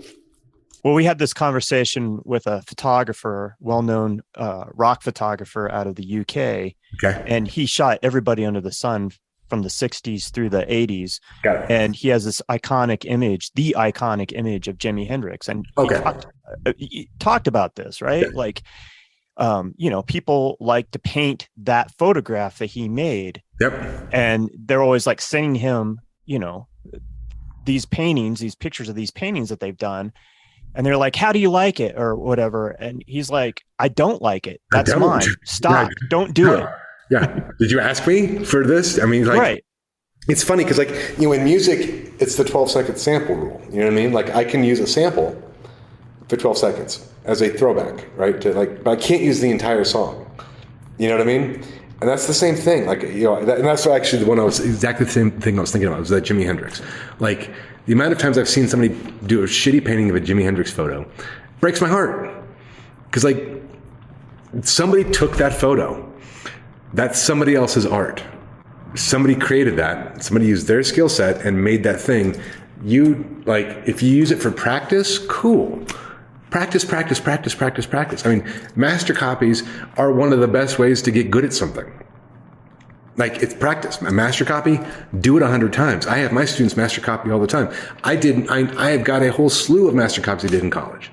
Because it's a way you learn technique, you learn value, you learn how to draw, and they are a very valuable thing to do. They're not your art. They're a practice. Like, you don't get to go, like, you know, onto the basketball court and pretend like push-ups are the way you play basketball. You know what I mean? Like, if I go out there and start doing push-ups, like, I'm playing basketball, I'm good at this. And I'm just doing, like, that's not the game. You know, you did push-ups, great. Don't show me your push-ups. So I see a lot of that stuff where, like, you know, if somebody's using that Jimi Hendrix as a thing to, like, practice on, got it. That's cool. It exists. I got it. It's not art. It's not something that somebody should be passing off as their creation. Right. And the other side of the game is, like, you start getting, you know, into the world of, like, people stealing your work on Instagram all the time and on Facebook all the time. I can't tell you the amount of times that I've had artists, you know, see the post of, like, hey, this person stole my work again. They're pretending to be me. They pretend to be. So you got to be careful what you put up there too on the internet. And it's like this, like we talked about. It's like you got to, you know, if you don't want it to be stolen, don't put it up. But also, in order to play in the world today, you got to put it up. Yeah. It's like the band Greta Van Zandt. Somebody asked them if they were highly influenced by Led Zeppelin. They're like, nah, never heard of them. Like, what? No, listen to your stuff, then listen to Led Zeppelin. I think you heard of them. Right. No. A Jimmy what? A Jimmy Page? I've never heard such a thing. Hey, I want to talk about one more piece. Sure. And we'll start to wrap this up. This piece here, which I absolutely love. Oh my God, that's great. And that's the one he was talking about earlier. Yeah. I love this one. When the Rubicon is crossed. Yep. This is just a stunning piece. Like I can't, I'm over the moon for this one. Thanks, man. Yeah, that was, it's a fun one. I love your use of color. I love how you posed. I don't know if you pose these models, but I love what's going on here. Mm-hmm. And again, it's so original, and I love the narrative. I love looking at your paintings and, you know, coming up with my own thing, right? Which is what we're talking about earlier in the podcast, that engagement, enticing the viewer and letting their imagination run away with it, right? Mm-hmm. Totally. So I'll tell you, like, a little bit of the story of this painting. Like, the photo shoot happened. I did a body of work back in, like, it would have been 2000 and, gosh, at this point, 2010, 2011-ish. But it was the whole body of work was done in house paint. So I did these big paintings in house paint on panel. And then also the thing I set out to do in these paintings is, like, I try to tell an actual sequential story. So each painting when I did the photo shoot, like I tried to shoot 5 or 6 images that then told a story that I then painted. So like each painting was like a series of like what happened next. So they became these kind of big, like kind of loose, drippy, house painted panels on the wall that kind of told a story kind of sequentially. And it was interesting. It was, I mean, I wouldn't say it was I sold quite a few, and that's awesome. Personally, like I liked them for 12 seconds and I was done. I did like this image though from that photo shoot, and I never felt that I did it justice the first time I ever painted it. The first time I kind of played with it. So it kept coming back to me over the last couple of years about like, maybe it's time to do this painting. Yeah, I'm just still not ready. A lot of fabric. Just not really feeling like I want to do a bunch of fabric right now, and I'm not feeling the whole thing. When the pandemic happens and we're stuck at home for a little bit, now I'm relying more on those past images for sure.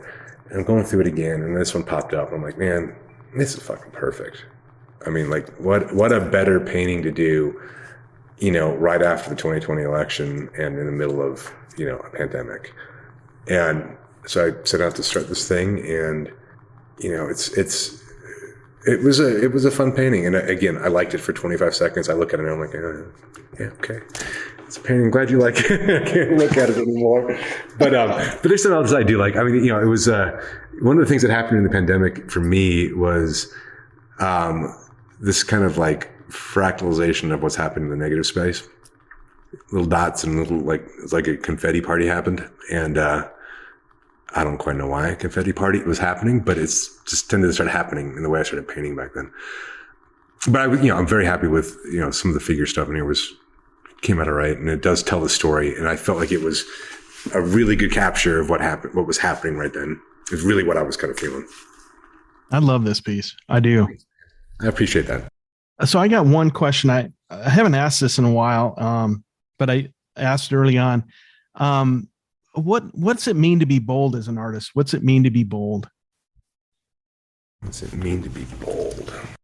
It's a good question. I guess I would say something along the lines of like, I think being, that's tough. How do I word it? I'd say being bold as an artist is really, I will say the work that I respond to, that I find to be bold work, is work that's honest, and it's not made with any impetus of, it's not contrived in any way.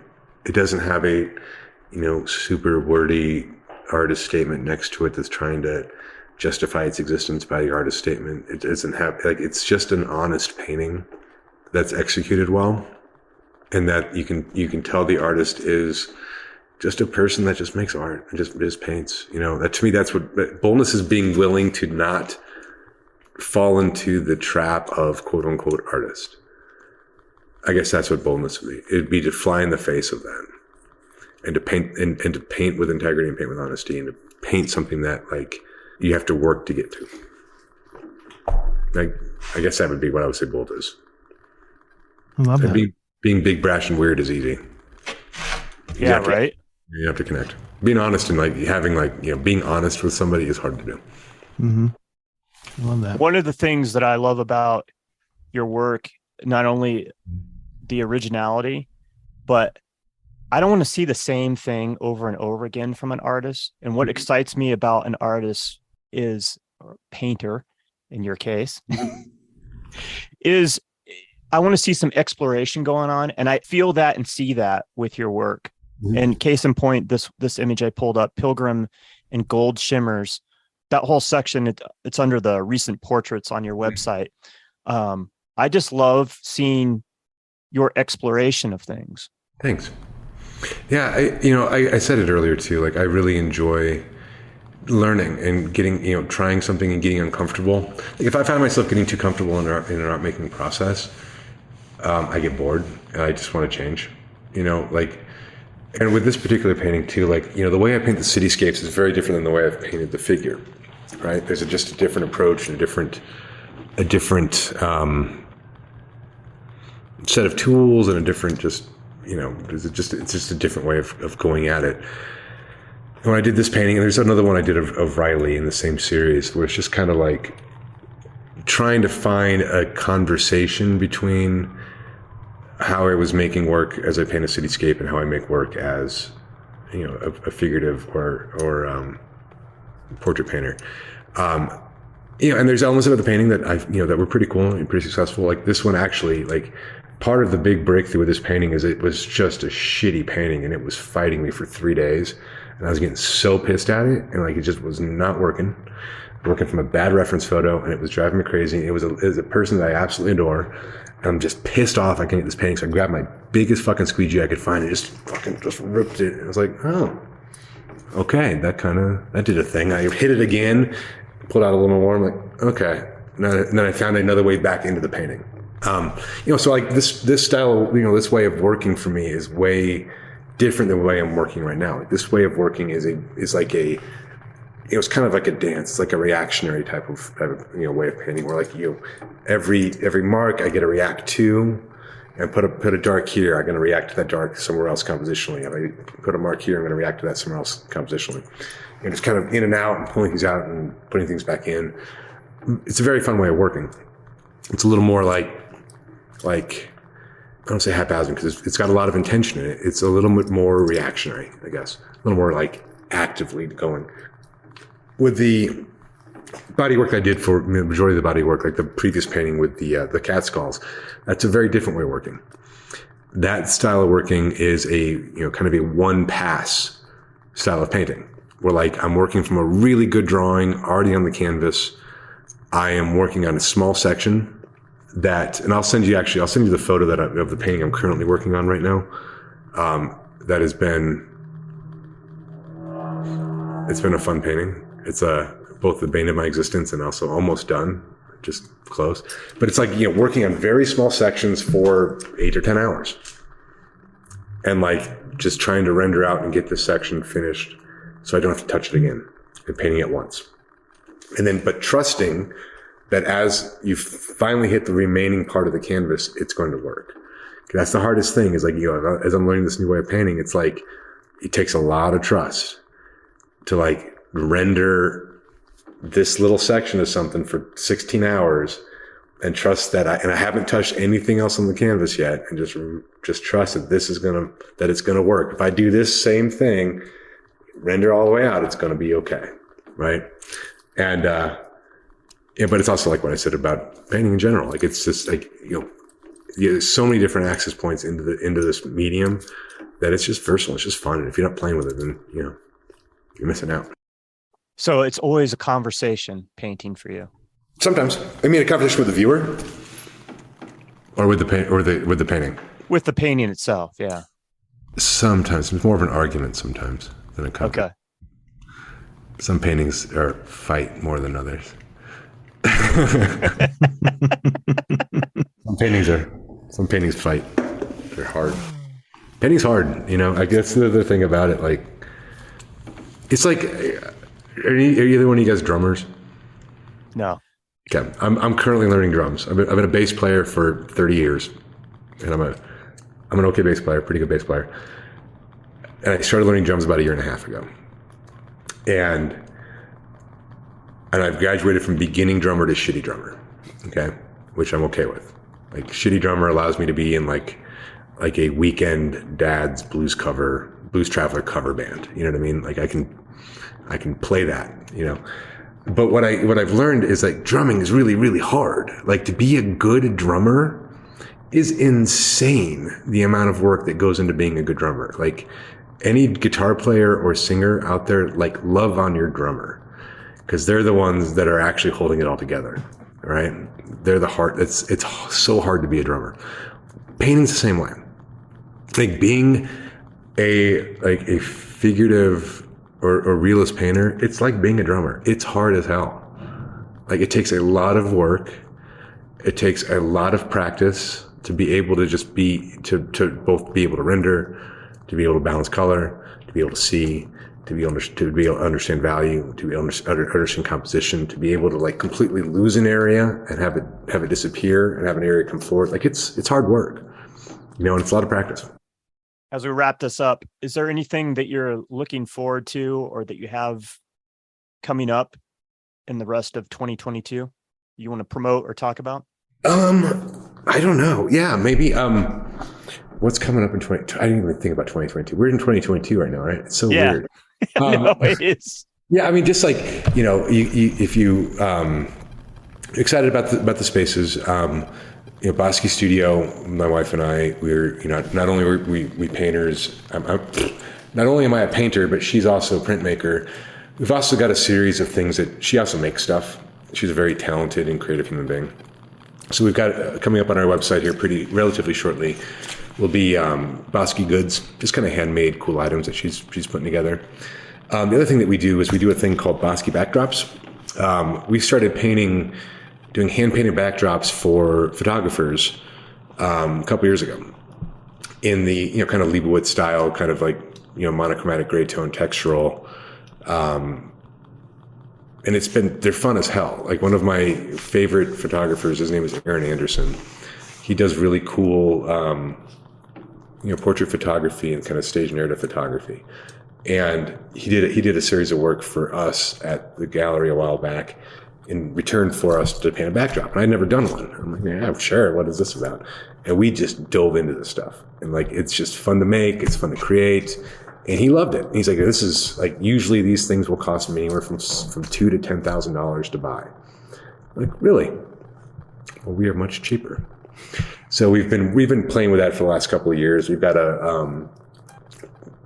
two more we want to complete before we're about to drop live with like what it's going to look like on the forward facing thing. So that's coming up. That's coming up here soon.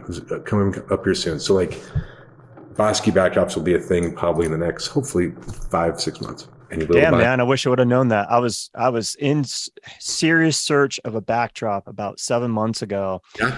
I lucked out. I found a guy that had this backdrop. He was retired photographer and bought it off him. But I searched all over the place to try to find something that, looked good of the ilk of what I was envisioning for these portraits that I needed to do.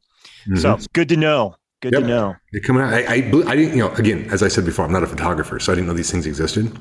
Like I've looked at Leibowitz forever. I know that exists. I know it exists, but I didn't know what they were, I guess, right?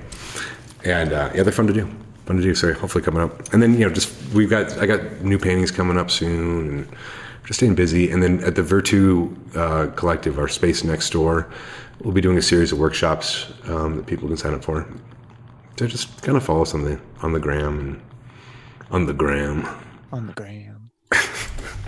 So cool. You're going to offer some workshops. That's awesome. Yep. Fantastic. Keep us in the loop with that. And we're always happy to push out stuff like that on our social media when you have something like that going on. Yeah. Awesome. We like to promote that kind of stuff. I'm going to pull out my Bob Raglan question. Bob Raglan was a artist here in Denver. I don't know if you ever met Bob, but anyway, Denver art legend. He was always about the business. So you strike me as a very intelligent guy when it comes to money. When you get a big paycheck from your art, what do you do with your money? I buy more art. I use my art to buy art. Either pay rent for the gallery for a couple months or buy art. That's really what I do with my, I feel like if I'm fortunate enough to sell a painting, that's awesome. I've got my career. I do fine with my career. If I can support my art collection habit through selling art, 100%. Nice. Right on. And you've given us so much information and great advice today, but before we leave off, is there anything else, any other advice that you would give to young and aspiring artists or just artists in general? I don't know. I mean, I think I've mansplained my way through this podcast. I don't know. Thanks for listening. I guess be grateful. I appreciate the opportunity to be on here, and just to talk. I think, it's I feel very fortunate to be able to, be here on the planet, to have gone through the stuff, we went through for last year. I feel very fortunate to be here. So I guess, the advice I would have is you don't know when, you're going to have, how do we say this?